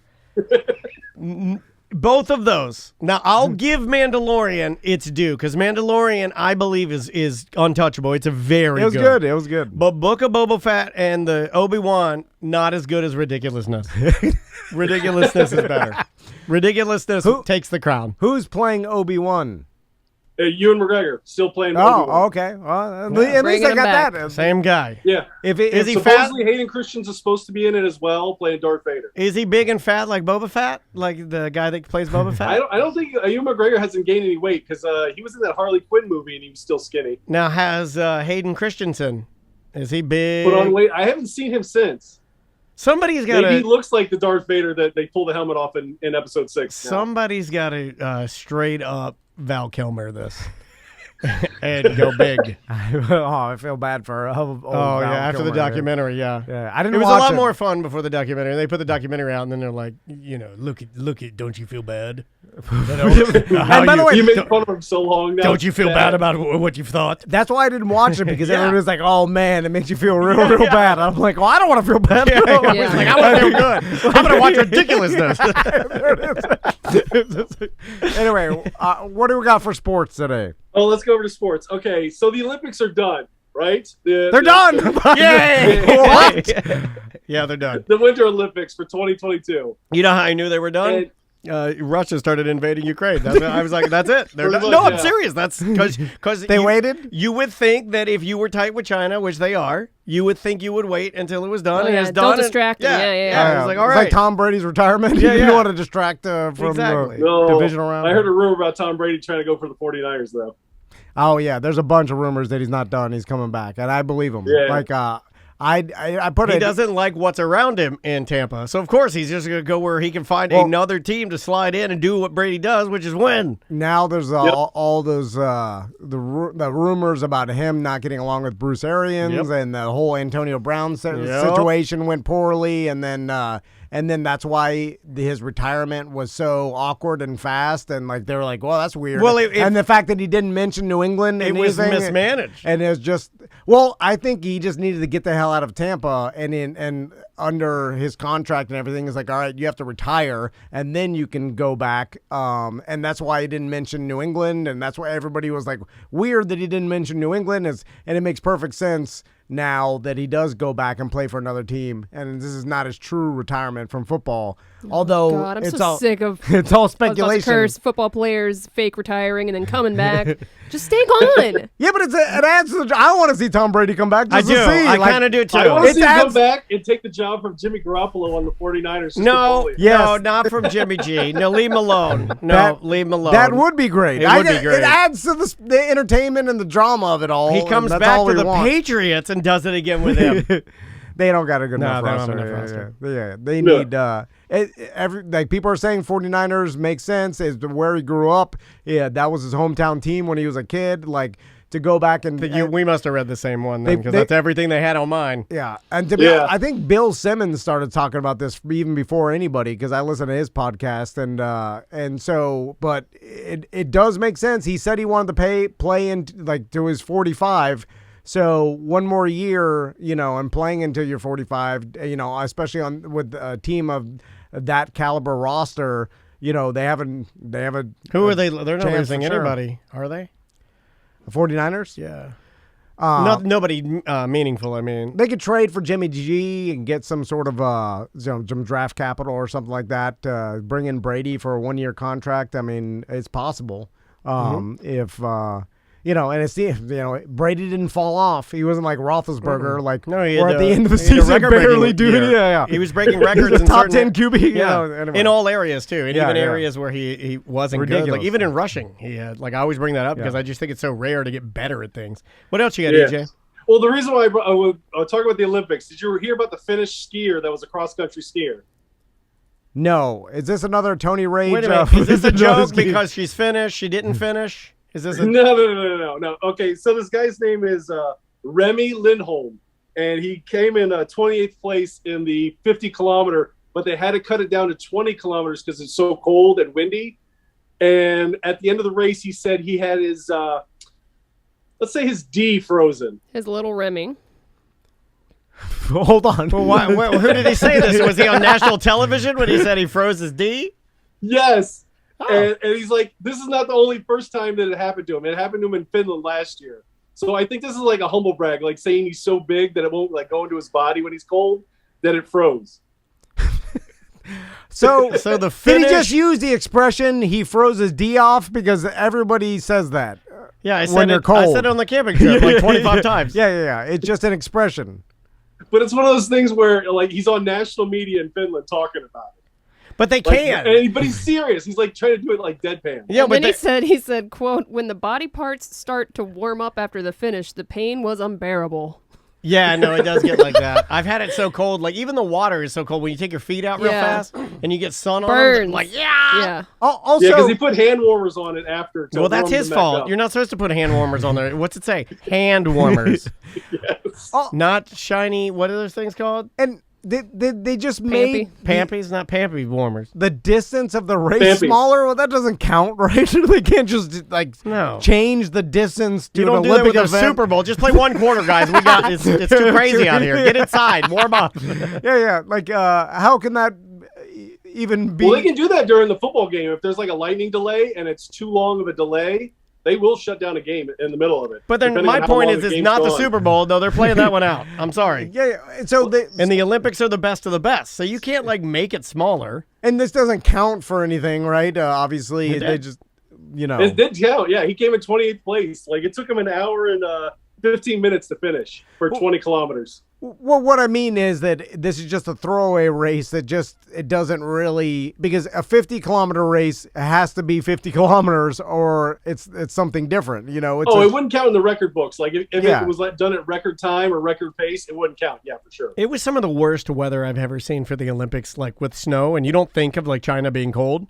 But holy moly, like blizzard level. There was a whiteout blizzard. Oh, you couldn't even see people skiing down the mountain. It was super dangerous. And like you saw people not finishing all the time. It was crazy. It seems like this is the beginning of the death of the Olympics. Like it is. You see like even the athletes are like, you see quotes like, I just want to get the hell out of here. I want this to be over. Like there's, and then it's got to be less viewers each 4 years. Like it's got to be a record low of viewership, right? I didn't even pay attention to it. I don't know. I didn't either. It's weird because as we open up new ways and easier ways for people to watch, you'd be surprised how they can manipulate that number of eyes.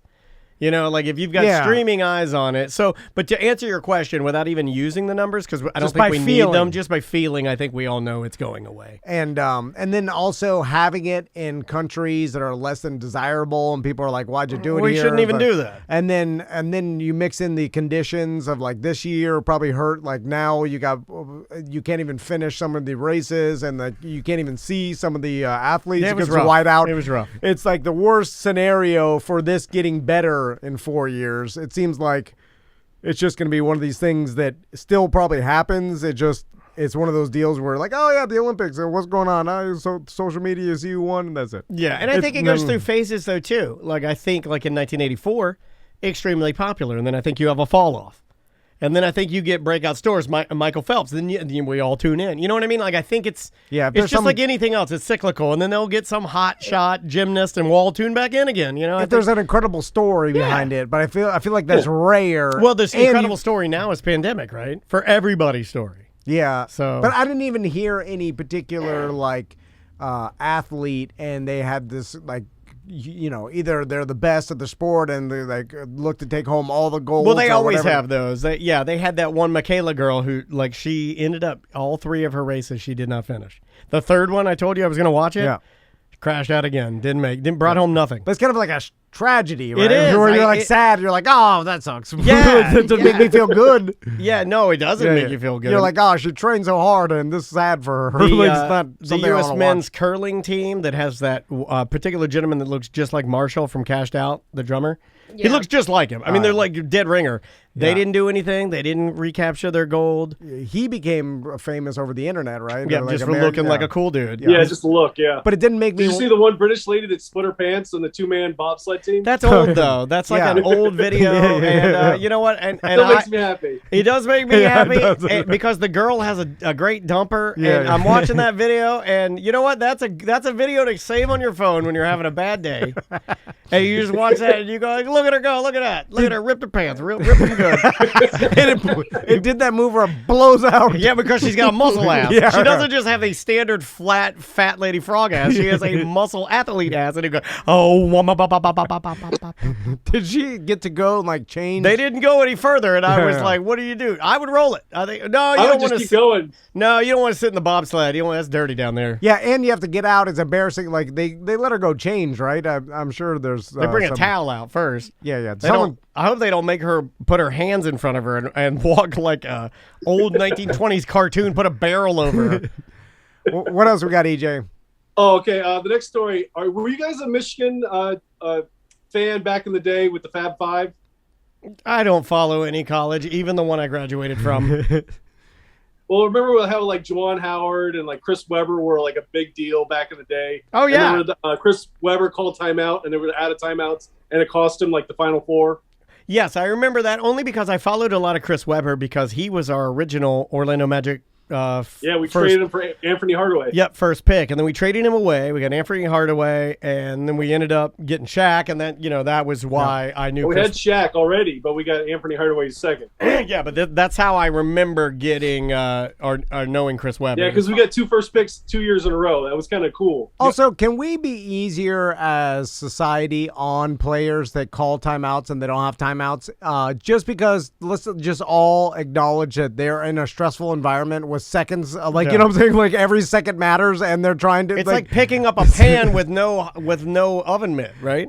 Yes, you just do it, and it's like basic You're just reacting to something because you're like, oh, my brain says this, like I should time out, and then like it happened to Mahomes this past year where like he tried to call a timeout. Look at him, he's an idiot. It's just like cut him a break. Yeah. like they're. I mean, the coaches really don't have an excuse because they're standing on the sidelines and they should know and plan a couple plays ahead and know, but the players, they're trying to react and with seconds matter. It's like, yeah, they're going to try to call timeout when they they're not cognizant that they already used their time. Just cut them a break. People attack them crazy and it's like, oh, how stupid they are. It's like, man, they're just. Trying the hardest. Like it's not that big of a deal. They forgot. The reason why I bring this story up is it's the exact opposite because Juwan Howard is the new coach of Michigan, right? Yeah. And they were playing Wisconsin, and the other team called a timeout kind of as a disrespect kind of scenario to like kind of switch guys out. And after the game, it came to blows. And there's a video I sent to Daniel. Yeah, I got it ready to go here. All right, here we go. This is from ESPN. I'll go ahead and play the audio. All right. We've got a dust-up right now. Juwan Howard and Greg Gard were going Those are the two coaches. And now we got a problem. We got pushing and shoving. We got a lot of chirping. We got a wrestling match going on. And Jacoby Neath being pulled away by Carter Higginbottom. Oh, yeah. Oh, he mushed somebody. An assistant for the Wisconsin Badgers pushing off a couple of players. Yeah, there were some punches thrown in there. That's not good. Yeah, it's bad. If you're a he coach, earned himself a 5-game suspension, which means he can't be the coach for the team for the rest of the regular season. Did he throw that punch? I couldn't He did. see it. Okay. Yeah. he threw it. And it was one of the assistants. It wasn't the head coach he hit. It was one of the Wisconsin. I take kind of a hard line to this You stuff. can't do that if you're a coach. I man. was talking to Andrew about that, and I go, he should be fired. That should be 5 games is not enough. Like when if the buck stops with you, it has to stop with you. You can't. You have to show restraint. Yeah, that's and you bad, gotta be bad, man. professional. I can understand That's you bad. getting heated and you're yelling at the coach. Yelling is fine. I'm okay with yelling. And then people break you up, but no one was throwing punches No, he until threw the punch. he threw that punch. He's lucky. 5 Well, is the one nothing. guy was put his hands on him at the beginning. The other coach for Wisconsin was put his hands on Juwan Howard. If you watch it, he kind of shoves him a little bit, and that's what kind of set him off. Yeah, I get it, but shoving again is different, I think. Everybody crowded around as stereotypical when the fights start. Everybody starts trying to break it up, and some people are like instigating. But when you're in that, you're getting pushed and shoved. Like you, especially as the coach, can't throw the punch. Like if you're a 21-year-old kid with crazy testosterone, and this old man's punching you. Well, it comes back to timeouts, you can't right? do it. It comes back to that too. I expect a 21-year-old to call a timeout when they don't have timeouts, Lose his cool. maybe even throw a punch. Like maybe even, But a coach, you're in charge of things. and you're at that point. And I was looking at Juwan Howard as he walked over the court, and you know what I looked? I looked into his eyes. You know what I saw? He's a dumb old man. You're an old man, and you have no. You should not be throwing punches at that age, man. And you've also been to the highest level, right? And in order to prove to people that you've been to the highest level, you have to you hit the nail on the head. Respect. It's just a respect thing. Yeah, you can't do that. Yeah. That's crazy. That's gonna look bad. I haven't seen the video, man. That's bad. I think 5 games. He got a super easy. That's a super Yeah, I thought he was easy. going to get fired when I saw the first time. Super I was easy. like, dude, I'm surprised he still has a job. But I think the Michigan alumni are the reason why he still has the job. Now, they really like him. Is that they really like him, and that's the reason why he's not fired. Did he come out and say anything? Did he have a hat in hand apology? I'm sure he did. They probably did. Yeah, I didn't see anything about him apologizing or anything after the fact because I think the whole reason why is because it was disrespectful from the beginning, and they kind of understand why he was so mad. Well, but that's all part of the game, man. Like you can't be but punching. there are unwritten rules that you shouldn't be doing. Look, stuff there's like a that. lot of unwritten rules, but if you're allowed to call a timeout, you have no right to punch somebody for doing it. Yeah, and also that's nothing. Yeah, there's a difference between calling a time. That's a passive aggressive move, or you're screaming that your wife's pee stinks during the, what I'm saying, like some sort of actual horrible disrespect. What I'm saying? Timeout is. I can understand it's a disrespectful move, but it's the most passive one, right? It's like that. Come on, it's not that big of a deal. But I don't. It's not worth punching. Like in the NFL, of course, like that's what I'm saying. if you were like deliberately running up the score, or if somebody were injured or something and you're just being disrespectful, it's still if you're not breaking any rules. You can't just hit people because they're doing something you dislike. Well, it's like it's like that thing that's going around the internet with Matt Stafford and I forgot what was the girl, the photographer fell out. No, not that one, but the one that was actually in the Super Bowl where Cooper Kupp got nailed super hard by he runs at the defensive back and gives him a hard time about it. Yeah, injured. And it's like Matt Stafford ran over and started yelling in the guy's face and because he was protecting his wide receiver and he was super passionate and stuff you should have had some restraint, but it's during a play right after it happened. It's like those kind of things. I always cut the player a break, or even if it does come to punches, I'm like, these guys have been hitting each other an entire game and they're super passionate and they're tired and all these things. But if you're the coach, you just can't. You know what I'm saying? You have to be the bigger person. It's like you did so little during the game, Coach. The one thing you can do at the end of it is not to hit people. That's not what punch I think. anybody. You got everybody else out there making the shots. You got the young people, doing things magic. You look at it literally looks like defying gravity magic. And then you had one job was to give these guys and I hate to sound like dumb old man, but your only job there is to be the father figure and be the respect figure, right? Yeah, That's your job. You're in charge of the monkeys, the group of crazy kiddos, that are jumping around and acting like kids, right? You're in charge of that. But I had a basketball coach in high school that he would make sure he'd get technicals to make sure the referees were realizing what was going wrong. So he would act out sometimes to get a technical to get the referees to like straighten up. That's fine, Yeah, and but then this is that's different. happened in college coaching for a while. Like you throw such a fit, they finally get you out, and that's kind of it gets team morale You up. can shift momentum, But you're not punching someone with a closed fist to their face. Now you're. Well, he didn't close fist. It was an open hand. Oh well, it's still Yeah, assault. he kind of mushed him, with his hand, and kind of mushed his face. Here's what it looked like to me. Had there not been other people there, he'd have hit the guy in the face. It was Oh, one yeah, of for those sure. It weird, probably we're would've all close-handed, moving. yeah. He was trying to hit him in the face. Yeah. God, that sucks. Well, good for him. They only get 5 games, and hopefully you learned your lesson, is what I say. His team will probably play pretty hard for him next time, though, right? Although you miss 5 games, it probably hurts more than it helps. Anyway, last story, EJ, or are you done? Okay, do you want a girl getting slammed, or do you want to talk about the All-Star Weekend from NBA? It's like either of those. The slammed. I don't know too much about the All-Star. Because I sent a video to Dan about it. All right, let me grab that one.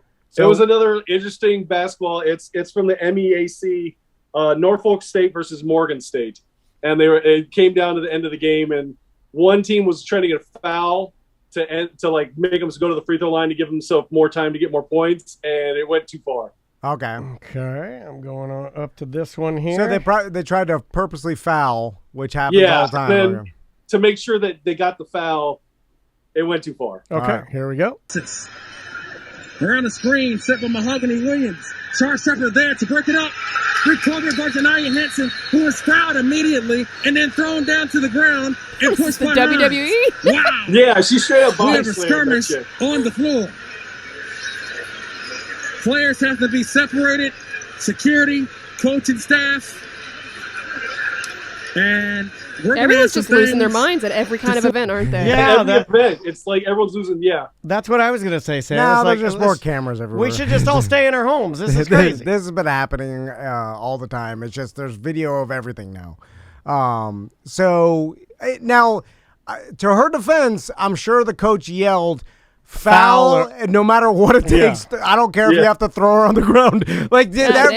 Now she should have known, being at this level as a college athlete. collegiate basketball player, you know that hey, that's gonna probably be a flagrant 2. But it looked like the girl threw herself backwards too. Yeah, is it a little bit? You think it's a flop? No, I'm not saying it's a flop, but I am saying that. Look, when I played, there's flopping in basketball. If I got There's hit, a lot of flopping there's basketball, in man. soccer when I played, if I got hit and I knew I was going down, I'd go down hard. I would make sure. It looks like they tackled you. Well, even if I hurt myself, I'd like push myself into the ground. You know what I mean? Like I'm gonna to fall. make sure. Yeah, and that's what it looks like here. It looks like she knew she was going back. So might as well just throw herself back too. Correct. Yeah. That's what I think. I mean, it may have been a thing where, like, all right, it's the end of the game. You know you're going to get fouled. See if you can pick up a flagrant. Yeah. And by acting, because then you know you're going to get pushed, fouled, and then so overact it. I mean, you might get a flagrant. It happens and all then the it could time. help your team. So, can. it could have been in that scenario, but. Yeah, it's pretty hard. Although it's girls basketball. Which is the Pampy. It's the Pampy of basketballs. We all know that. I'm joking. All right. Well, hey, good luck with your diaper fest or whatever. Thank you. Appreciate that. Make sure you come to MyCon on March 26th. Okay. Where are we at with our booth? We're gonna have a VIP. Are you gonna do the Mario Golf, Dan? Aren't you in a tournament? No, to take I can't. anyone who challenges you? I can't show up there. But I can send Eric. Yeah, we I'm do. not a top-ranked player. It has to be top at like 1,000 in the world. You know, I only can deal with people like that. My ranking fell a little bit because of the camping trip we're on. I'm in the 2000s now. I was in the 1000s, but then we got a buddy of the show. I'm not going to say his name. It's Corey, though. I'll say his first name. And he's number 50-something in the world. Wow. He's on my squad now, sponsored by me. Okay. Yeah, I'm putting together. Can you beat him? I can. I don't know. I don't you have- never got to 50. I don't have. Well, I could though if I had the time. I don't have as much time as him because I'm important. But I could definitely. I could definitely get there side by that's a story I side. forgot to talk about. Oh, okay. Did you hear about that one pro gamer that said that men under 5'7" don't deserve human rights? Well, why are we even listening to? Who cares what he He thinks? just wants to hurt my feelings. That's why I said that. Yeah. It was all the pampy talk. I made him mad. Yeah. And that sounds like some dumb joke you say on a podcast, and then people put But it she as a really quote. likes tall guys, and that's the reason why she was doing it. Like, come on. she went too far going the other way. Doesn't bother me. You like what you It's like. a joke. Oh, it's that girl that's a troll. Yeah, she's Yeah, just she's a trolling troll. She everybody. says horrible things all Wait the a minute. time. I'm a troll. Well, then you like it. All right, EJ. All right, love you guys. All right. See Love you next too, See ya. buddy. We'll talk to you soon. That was, You hang up.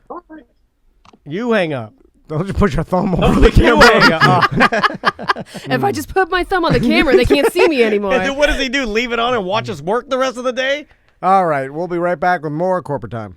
Welcome back to a Corporate Time. Let's do some voicemail email. All right, buddy. If you happen to listen to our program and you have a question that's been burning inside of you that you need to ask us, well, you can leave it a couple of ways. show@tomandan.com if you'd like to type and read. If that's not your bag and you're more like Tom and I and you like listening to things or recording your voice because it's just easier, you can get our Mediocre app with all of our content on it, including the extra paid content we have if you're a BDM member. Just search Mediocre app, Tom and Dan app, wherever you get your smartphone apps. Let's start with this one right here. All right. Hey gang, it's Zach from Ohio. You ever drink a suicide, mixing your sodas up? I don't drink a lot of pop, but good old Coke and root beer 50-50. Delicious. Why would you go Coke and root beer 50-50? That's just going to give you like a slightly watered down root beer taste. Yeah. Because root beer to me is just Coke with a little bit of like whatever that root beer flavoring is. Yeah. Ginger. Some sort of root. Yeah, it's just like brown sugar drink with the ginger in it. Can Like, you look up cola? What is the actual taste of cola? It's a root. It's all those old world sodas. Old men had an obsession with bubbling root juice. Vanilla, cinnamon, and citrus oil. There you go. Also, Zach, we're adults. We can't drink full sugar sodas anymore because it just doesn't work. Like, I had one a couple of weeks ago. Mountain Dew has a new product out. You guys know I love the Mountain Dew. Yeah. And I've been trying to step away from it, but it's hard. And they have a new product out called Mountain Dew Spark, which is a Mountain Dew, but with a splash of raspberry lemonade in it. And it's pink. And it's the best thing they've ever made. It's so good. Mountain Dew Spark. And then they started making it in zero. So now every day I drink 8 to 12 Mountain Dew Sparks a day. They're so good. It's the best. It's so good. But you're drinking diet, right? Diet, yeah, the zero, not the diet. Okay, Diet's old zero. man. Oh, The zeros, skateboarders and surfers drink the zeros. Yeah. If you're like extreme sports, you drink zeros. If you're a fat dad, you drink the diet. And then also, it all I feel like it gives you acid reflux. Like, you know what I'm saying? Like, It's tearing me apart. Yeah, it's all acid reflux, and then you can't have the real sugar because it's too many. It's too sugary. But as a kid, when I was allowed to go to 7-Eleven, I would go and I would get a Big Gulp. The Big Gulp's still a thing, right? I believe Oh so. yeah, You don't like, still but there. now there's different. There's the Bubba Gulp. Then there's Polar Pop. Everybody's got one now. I feel like they started taking a little heat from like the Big Sugar was taking heat, or Big Soda was taking heat from all the health people. Yeah, and then like the in society was like, what are you doing to people? Like, so stop. They don't advertise it. Yeah. No, yeah, but they You still know got what it. I mean. Yeah. You know what I mean. I see the landscapers are the ones that have the refill, like big bubble gulp Bubble or Gulp. whatever. The I Bubble see Gulp. them refill it. But I think they pulled back on the Bubble Gulp. It's the same reason Yeah. Wendy's pulled back on the Biggie Fry. Remember when Wendy's was yellow, bright yellow? Yes. Instead of red? Now Wendy's is all red. It's a bad look. The yellow is the tried and true yellow, and Biggie, the cup, and it said Biggie on it. That was when Wendy's was supreme. Well, it was all about super size and all that stuff. They Yeah. pulled back on all that because they were getting too much flack. And they're like, we don't need to advertise. The If they big just fatzos, they no. just need to understand that we don't care about flack. Flack doesn't matter. Just power through the flack. Give me the big fat.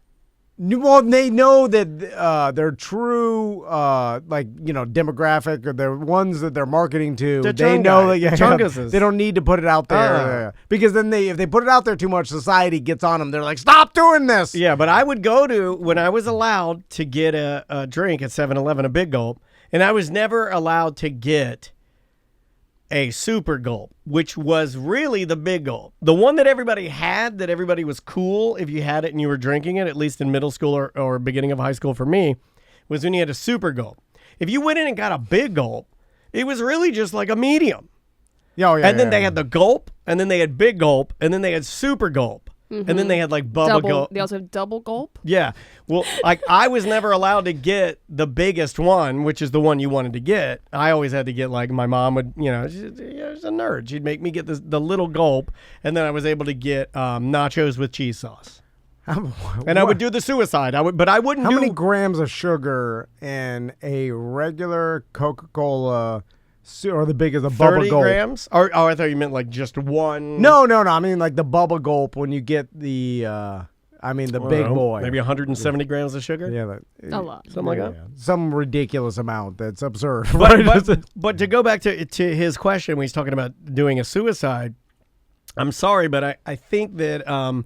Zach, I think you're wrong. I don't think a suicide would be mixing two sodas. It's everything. It's right? everything. Yeah, Sam knows. See, he's not Florida trash like we are. He doesn't understand. He thinks he understands. I was never a fan of the suicide soda drink. I liked them all. It makes it just taste like sugar.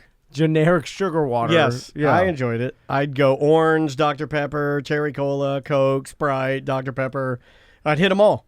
But it's what kids do, right? Because they're like, all of them together. It dilutes everything. And you needed to think of an aggressive name for it, so you called it a suicide. Technically, it's a form of suicide. It's overtime. Slow suicide. Slow suicide. Yeah. Like if you did that 3 times a day for 50 years, it'll get you. I wonder if anybody's ever done that, and then afterwards, I'm sure it's happened at least once. Right? Just because of the name of it. They're like, I was going to do that thing. Hard to enjoy the suicide soda with that in the back of your mind. It is hard. Like you're going to the bridge, and you're like, stop by 7-Eleven, get a suicide. Anyway. The Twitch chat, half of them have never heard of a Bubba Gulp. It is a thing. I do remember the Bubba Gulp, but I don't think they have those anymore. But I thought it was Circle K, but they're saying it might have been Kangaroo. Yeah, Kangaroo, Circle K, whatever it was. I'm saying back in the day, 7-Eleven used to be a little more flamboyant with their sizes.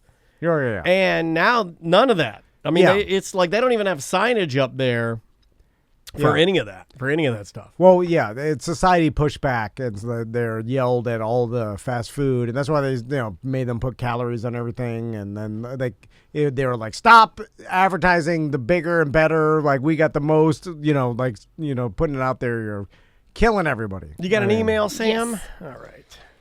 I watch the waiting room TV. I'm the weird guy watching the waiting room TV, even though I have my phone in my pocket. I don't use my phone for much other than text, calls, and emails, even though I'm 32, and according to the norm, I should be staring at Facebook. I don't social media or YouTube. I like to be observant of the things around me and have directly correlated the lack of burying my time in a phone with my success level. It's amazing how something as simple of being aware of what is going on around you can open opportunities every day. So he sits and watches the TV that's on the waiting room. I'll tell you why it's wrong. Because, all right, so you're not getting... Is that the name of the bit? Here's why you're wrong? No, because I actually like that. I think it's Tom Van's Email Justice, right? And we're going back to that? Yeah, Tom Van's Email Justice. I forgot what I did with that theme. I have a theme song for it. So I know I sound like a hypocrite because I'm constantly yelling about looking at your phone too much, which I do, right? But here's... Okay.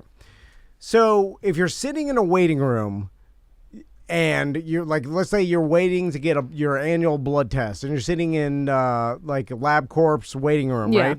And you got to kill 25 minutes because they're running behind. So it's like you got 25 minutes to kill, and the local news is on News 13, right?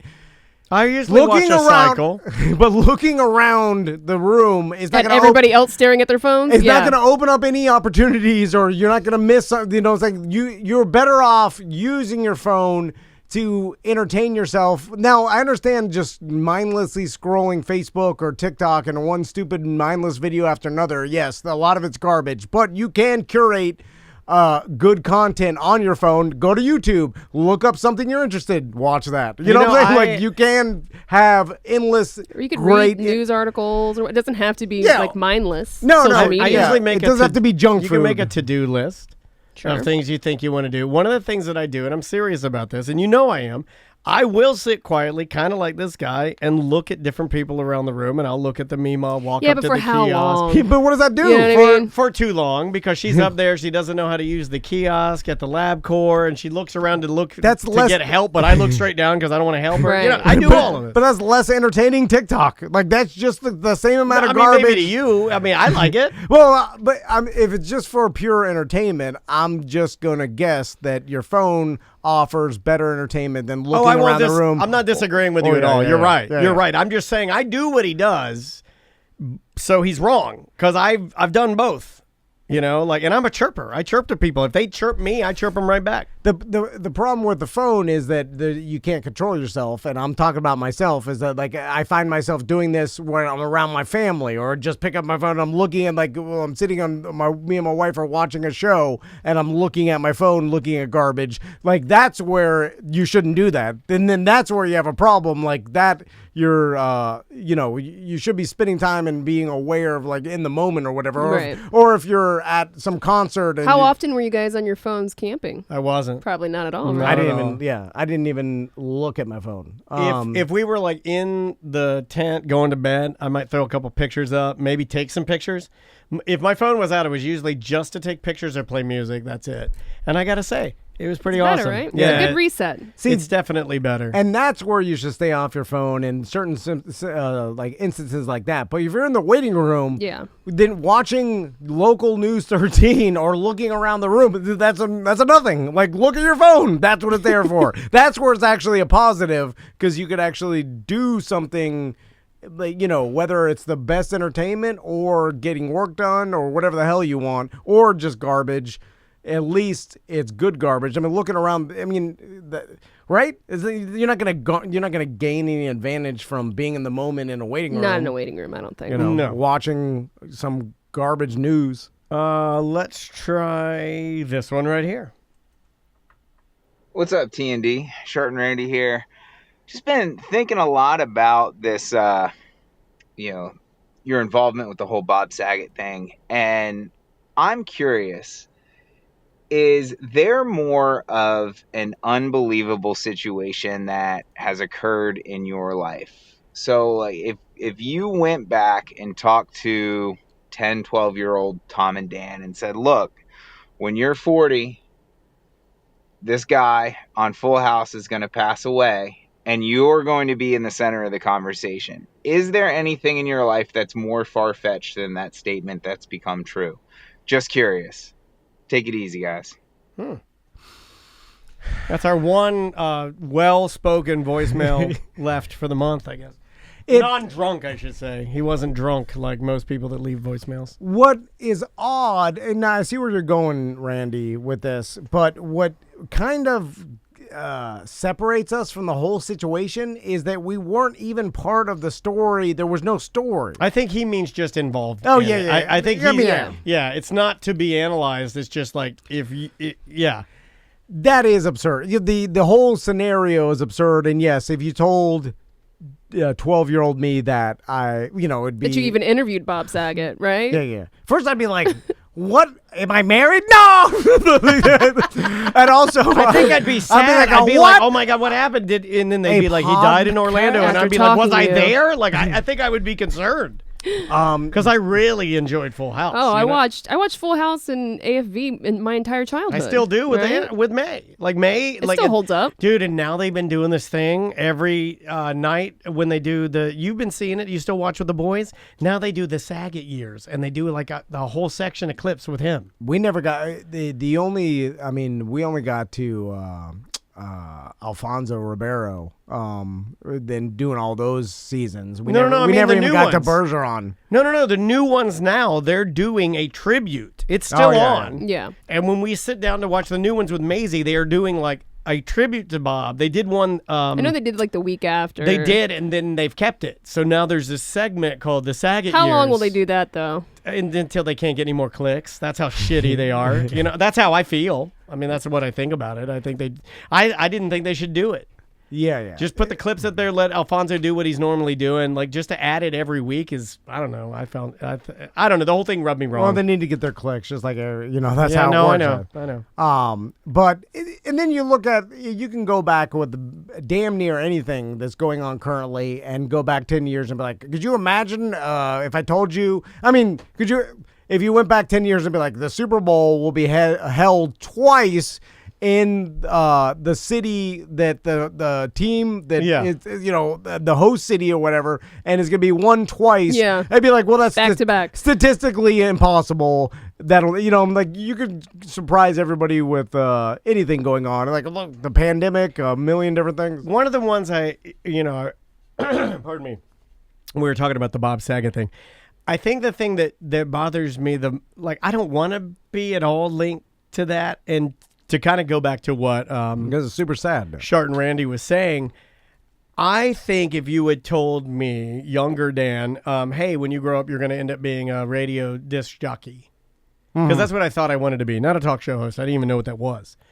I would have said, oh, that's awesome. But then if you had added on the part that the thing that you enjoy, like, doing will change, and you will have to like literally 180 jump into a new thing that's similar but not the same, that thing, that would be my unbelievable tale, like that.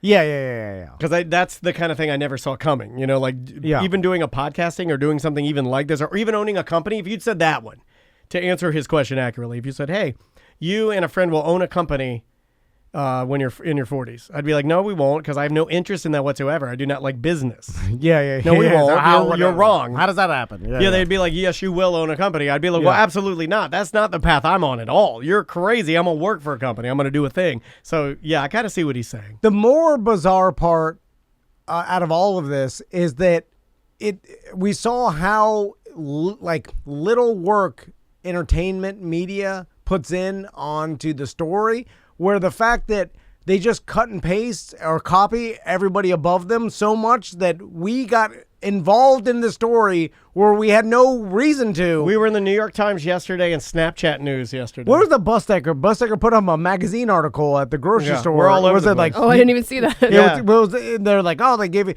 They always cite it because the name says corporate in it, and I think they're like, oh, that's fine, we can put that in there. They don't put any But it's like, why the whatever magazine that Busdecker took a screenshot of or whatever? Why are we involved in the story at all? It used to be like, well, what did he die of? Well, now they found out. So what are they still getting involved into the story? The reason we get linked is the quote where he says that he had the virus and it was rough for him. That's the only reason we're linked. But that's it. The medical examiner showed that he didn't die of COVID. He died of a head trauma, and then that's another. I mean, I can understand them running with that story and how weird that is. Well, but then we have nothing to do with it anymore. They think that we had to do with the head trauma. But that just tells me that they are just cut and pasting the original TMZ story and just add. You know what I'm saying? Like why are they like? Hold on a second. I too say cut and pasting, and I stand behind that. Hold on, I'm with him on that. But I'm cut saying, and pasting. I've said that to Andrea plenty of times. Like, I understood when they were trying to say, "Oh, he said this. He had COVID previously on a corporate time." It seems like they wanted the narrative to be COVID, and then when it wasn't, they're like, well, now the story should be he died of head trauma and how weird that is, and are curious and like so why are we even still a part of it still at this time in like a magazine? I guess is old news. Who knows when they got printed? God, the person that wrote it is dead. Why is Buster looking at magazines, by the way? Why do you think he is? How are they even still a thing? He's a nerd. Anyway, where are we at? Well, we're on email. Oh, we got to get out of here. Mm-hmm. All right, bye. Bye. Welcome back to A Corporate Time. Are we still doing voicemail emails? Let's do that. All right, let's do that. Let's go with this one. Zach from Ohio. He's been a little manic. He goes through phases where he leaves us like 9 messages a night, so I have to kind of sprinkle them out throughout the year. Hey guys, it's Zach from Ohio. In the beginning of the Friday Free Show, you mentioned a scenario where you would have to fight each other, and Dan said that he would lose, and I think that's fair. But what about a Tom and Dan fight to the death, where there are 10 BDMs with BB guns that are allowed to shoot Tom in the legs? Who would win then? Do you still think that Tom would beat Dan? Yeah, I think you could fight through He is manic. I think, that's a crazy thing to say, right? Yeah. I like it. I like manic. It's not going to hurt anybody. He's just going to make a lot of phone calls. He's that kind of manic. Okay, yeah. So, hold on. Are the 10 BDMs are shooting my legs as I'm fighting you? Yeah, I didn't quite understand the question. Yeah. So I'm still fighting Tom to the death, but now you also have 10 to BDMs help with me BB out. guns. See, here's what. But once I grabbed a hold of you, like, they'd be shooting you because, I'd put you in some human sort of shield, yeah. Yeah, I'd put you in some sort of... Will you bend me around your leg? Well, we'd be wrestling on the floor, and then how the hell are they only going to hit my legs? They'll be hitting They could your be flanks. running around, flank you and shooting you in the back of the calves, I guess. That would hurt. Yeah. That would hurt. Although every shot would give me a jolt of adrenaline that would make me. That's what I'm afraid of. Yeah. And I'm also afraid of their shot. Yeah. Are the BDMs known to be marksmen? How are their BB gun skills? I think in the outdoorsman group we have some good. Oh, I'm in that group. Yeah, but I don't know if they have BB guns. Those are not the outdoorsman guys. They're always showing their guns and stuff like that. I'm not worried about those guys. I'm worried about the BDMs that show up to shoot Tom in the legs of the BB guns. They're going to be like the 10 couch pushers we pull for Sofa and Sons. It's going to be like whoever's left. And those guys are drunk, right? I love them. Don't get me wrong. I love them, but they're not made to shoot. They're not I'd need 10 of the marksmen off the BDM outdoorsman page. The guys that know their way around like their guns and know how to clean them and the difference in sights and. Also, there's no amount of if it's a fight to the death. I remember I used to rail about like in the movies.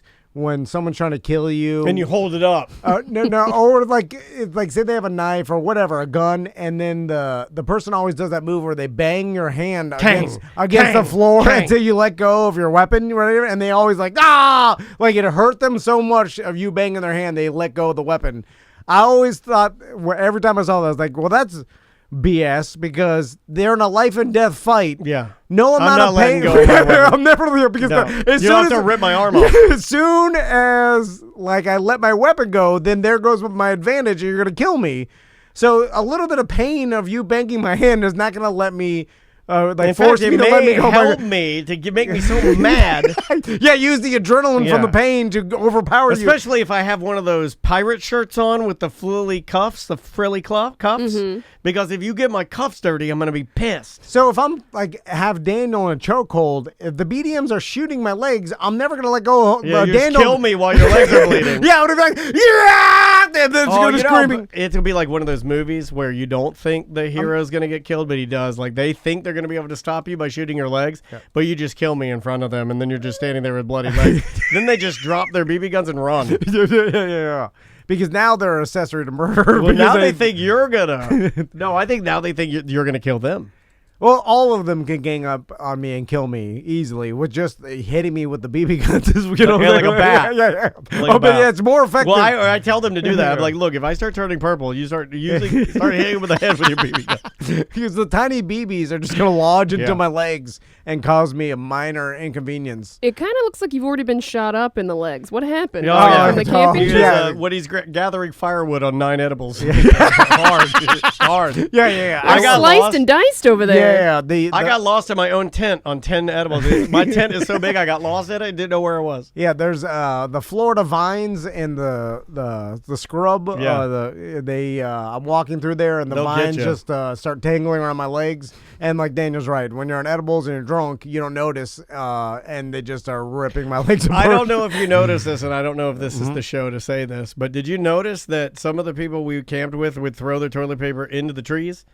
What? Oh, yeah. That's a Miami thing. That's a British thing, right? Yeah. Okay. They're not used to flushing it because you can't flush toilet paper. Yeah, there'd be a trail in South America. There'd be a so trail. It is carrying around. If you need to find the porta potty, just follow the toilet paper. Yeah. It's there.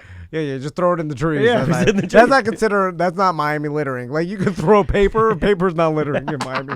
Yeah, it's biodegradable. Yeah, the rain just trees sharpens trees. Yeah. Pencils, anything made of wood is considered nature. Old furniture. It's a couch. Just take the covers off. It's fine. Yeah. All the way up until like hard plastic. Light plastic? No. Light plastic is fine. Yeah, I'm with that. You got a email? Let's knock one of those guys out. Like a Corella DeVille cigarette holder? Not littering. Yeah, not littering. Fancy. I was listening recently and I heard you were in the market for electric drums. I have a Lisa's kit with the screens on the heads and the pedals and the nitro drum module. That being said, it just sits in my office and it's yours if you want it. The price is right. He's talking to you, Dan. You want these guys? Oh, I didn't know he had free drums. Yeah. Yeah, I'll take your free drums. All You right, don't I'll save want that them? for you. Daniel doesn't want your garbage drums. Are they dusty? I don't want dusty He drums. said they've just been sitting there. So No, yeah, he doesn't Yeah. want anything used. He doesn't want. Did you set them in your man cave and you put a neon over them? And 100%, what you consider mint condition is not Daniel's mint. I look at them, I'm like, oh my God, what did you do to these? They're Yeah. destroyed. Yeah, the fact that you played them once means they're not in mint condition. Well- Like, they'd have to be in the box still, never used. And even the fact only they're way year I'd old. want them, the way I'm looking for them, I have a simple question I ask people. I go, hey, you're selling your drum set? Like, yeah, I'm selling my drum set. Okay, one question I have to ask you. If you go to play this kit and you were eating fried chicken with your family, would you just walk over to it, sit down and start playing? Or would you go to the bathroom and wash your hands first? And normal people would just walk over and start playing. And that's why I can't buy anything used. It's because people are animals. And they everything's greasy and trashed. And they don't, like before I pick up my brand new guitar that I bought last year, I go to the bathroom and I wash my hands so my hands don't have whatever it is, boogers, my butt on them. I don't want anything on them. Yeah. Right? But people don't do that, and it makes me the weirdo. I understand that I'm a weirdo, and I've accepted. I've made peace with that. I am the weirdo. You're a weirdo, but you're not wrong in the aspect. There's got to be a healthy medium, just like all of our usually disagreements, or we're on one side or the other. It's got to be a little bit of both. But the one thing I'm most mad about is that I don't know how to take care of things, and I'm passing it on to my sons, and they're going to grow up not knowing how to take care of things, and that's it. And it's over. And where I'm going to ruin everything I have, and it really does. Like, I was stuffing my tent back into my tent bag, brand new, and there was stuff left over. It didn't fit very well. I know I didn't pack it all back right, and it's on its way to being ruined. No, but the that's it. opposite of that is me and my wife. Where guess what I have to do this weekend? Because we got it back in the bag fine and it looked good, but we didn't get all the leaves out of it. So I have to take it and set it back up and clean it and then roll it back up again. No. Because that's the way she wants it. Well, that's the way. That's how you what you're keep your supposed to- things yes, nice. Right. But I've been hanging out with you enough to know that I want to go your way, buddy, and you got to help me. No, dude. No, listen, because what will happen is we will never use that tent. I'm feeling I until want to another change. 5 years. I'm feeling I want to change. And No, she's no, not you're not letting gonna me be change. happy. I need your help. I need you to help me out of this. You're not going to be happy living like me because you have to live like an animal, and everything you have is broken and kind of essy. And that's the way it is. It's like nothing really works right. Everything's a little janky, has holes or rips or rust. Or then you have to just this is not that good.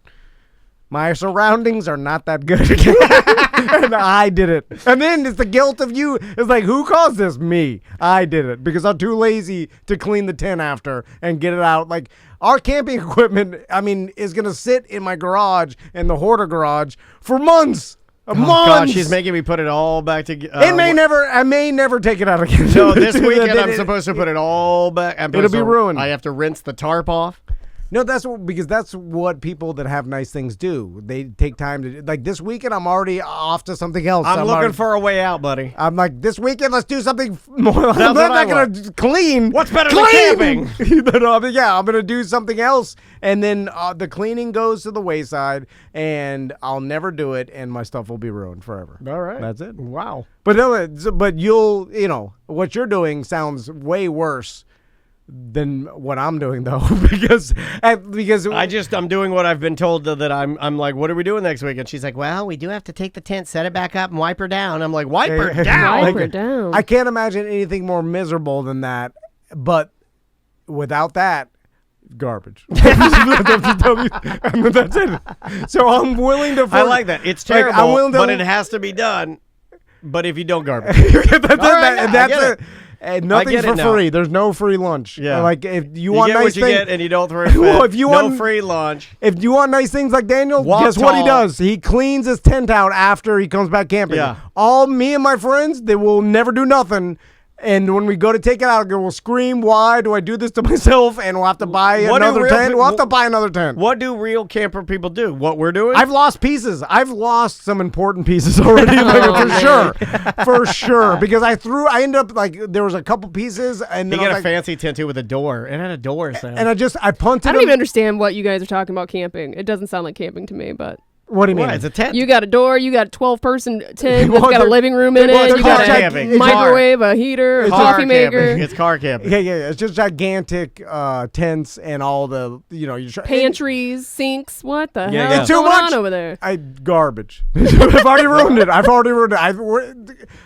Crystal bought this brand new kitchen thing, a camping kitchen, and it was all grease all over it. And Crystal's like, we better clean this before, like, this grease is gonna rust. It's gonna be garbage. And me and the Grizz looked at each other, and we're like, we'll never clean it. No. And we laughed and laughed about how all this is gonna be ruined. And we laughed because he's like me. We're all looking around. We're like, all this will be ruined garbage, except for Daniel's tent. Daniel's because he's gonna be cleaning my it. wife He's makes gonna me- be but it's gonna be fine the next time you want to go. We're gonna have to buy all Yeah, new but stuff. nobody will want to go with me. Well, because all our stuff is ruined. But we'll just buy it again and be like, this is why Wasting we money. can't have any money. We're just horrible. We're horrible. We can't do anything. All right. Anyway, Let's try this one. Hey, gang, it's Zach from Oh, Ohio. no. I thought, do homeless people order pizza? Zach, you're in a manic state. You're in a manic state, dude. Yeah, you gotta yeah, chill yeah, out. yeah. Of course they don't. When I used to go downtown late, I would see that there's only two ways that a pizza parlor treats homeless people, at least from what I've seen. You're either going to have the guys that hate the homeless guy and yell at him and tell him to get the hell out of here, or you're going to have the guys that are cool with him and give him like, hey, if you'll sweep off it's usually a super easy task.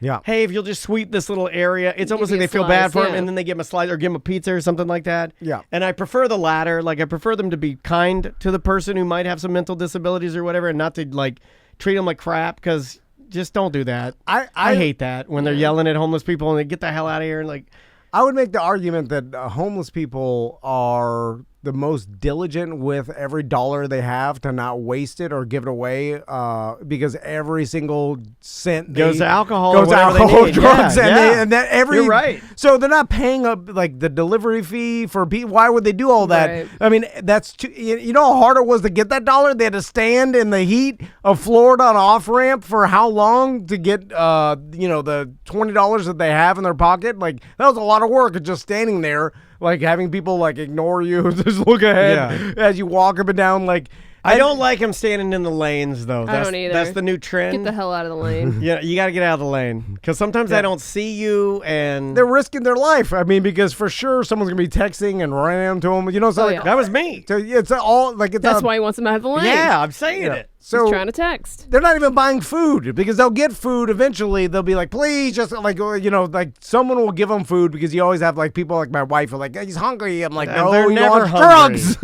Like, Yeah. they don't want your stinky You know food. why I know that? You know why I know that they want drugs? Because I want drugs. And I know, I'm me good too. at society. Like, I'm doing this shit. Oh, see? I got real. I got real. You're right, yeah. But I'm doing you got a this. job, a Yeah, family, I and got you the- want drugs. Of course they want drugs. If I was like every time I go outside, I want drugs. And if I was standing in the heat, all the drugs. Yeah. I want more drugs. Like, who doesn't? Yeah. So Like, I can I got identify. air conditioning. I got a pretty family. I got a job. I got money. I can buy But you know whatever what I want. don't have? Drugs. I do got drugs. I don't want to go home and do them. Bye-bye. No, I'm kidding. That would have been a great ending. All right. Anyway. Let's try. This one is labeled. I don't know why I labeled it this. And apologies for cursing, Sam. I got real spicy there. It's twice today. I know. ACT, this one's labeled the Yardman audio. I don't know what this is. Let's see. Okay, do you guys think that some well-to-do, random, BDM yard guy with all his equipment and his... Do you think that he's just, bored and showing up outside you guys' studio and just firing up the just pressure washing away? Because it's just... Damn if it doesn't happen every time to y'all. And it's hilarious if it... I swear if it's a BDM, good on you, man. Good job. Good job. All right. Well, we'll keep it up. See? It's definitely not. Yeah. It's, People used to tell me. association, People used to tell you can't have that in your audio. You can't have that on your show. If you have that on your show, you'll ruin your show. Why would you have that on your show? You can't have a person. You can't have that kind of audio going on. It's unprofessional. You don't understand how many times they not only paint, pressure wash, or mow this place. I mean, this is a nice neighborhood with a lot of association fees. Then they want things perfect, right? And that's what you know. They do. And you have to pressure wash once a month, and they paint probably every 6 months or something, right? The Or little old maybe man, once a year. and then we have that little I old don't man. think they've stopped painting since 2021. Well, they get to the end, they'd have to start back again. Yeah, You know, it's yeah. like- They circle back and around. we're in the middle of that rotation, and then the Supply chain issues, they've been having trouble. That's why it's taking so long with the paint. I spoke to the little old man. He's my buddy now. The little old man. the old Spanish Yeah, painter yeah. guy. One day we're gonna switch roles, like the emperor, like what is it, the Prince and the Pauper? Oh, okay. One day he comes in and starts doing the podcast. he's gonna come in. You're not even know the difference because I look just like him. Have you guys looked at that guy? Yeah, yeah. I I've look exactly like communicated with him a that couple Latin times. grandpa. Well, you don't look in his eyes. He loves you. He Sam. can't. He looks like that. He's cross-eyed. He's drunk all the He's time. a cross-eyed grandpa. He loves you, Sam. Yeah. Trust me, he loves you. So Hola, chico. When I'm driving by, hola, chico. they do a lot of maintenance here. Well, that's all. You know, A lot. Yeah. But again, I think it just. But if you don't, garbage, right? Yeah, Same exactly. thing as camping. Yeah. There it is. Yeah, You're yeah. like- Proof. If Daniel doesn't clean out his tent, it's gonna be garbage soon, like my tent, and that's what you have to do. All right, let's try this one here. Oh, wait, we already did that one. Let's try this one right here. Hey, Tim and Doug, listening to the Friday Free Show, you were talking about magnets and went into a pattern talk. And people do like patterns. We evolved to look for patterns. It makes sense to us. It's logical. It's why people like mandalas and sacred geometry and art and whatnot. And, some mental illness, whether it be like anxiety, delusions, OCD, schizophrenia, is tied into us seeing patterns or seeking patterns in places where there aren't patterns. So just wanted to give you guys a little tidbit. Hopefully you found it interesting. If not, I guess I'll just fuck off. All right. I like that kind of stuff, like evolutionary psychology and how our brains work. But it makes sense. It's like why we see faces and everything, because that kept us alive when we, 200,000 years ago, when like animals would kill us or other humans and other tribes or whatever. Like that's the most danger. So you just evolved to be able to pick out faces. Like better, and the more likely you are to pick out a face, the more likely you are to survive, and that's why we constantly see faces in clouds and other like face patterns make sense to us. So we'll see like, oh, that looks like a face, or this ink blotch looks like a face, or whatever. I can do that with anything though. Yeah, or like it's not like some people. The people that are fascinating to me are the people that can't at all activate any form of imagination, and there's plenty of them. Oh yeah.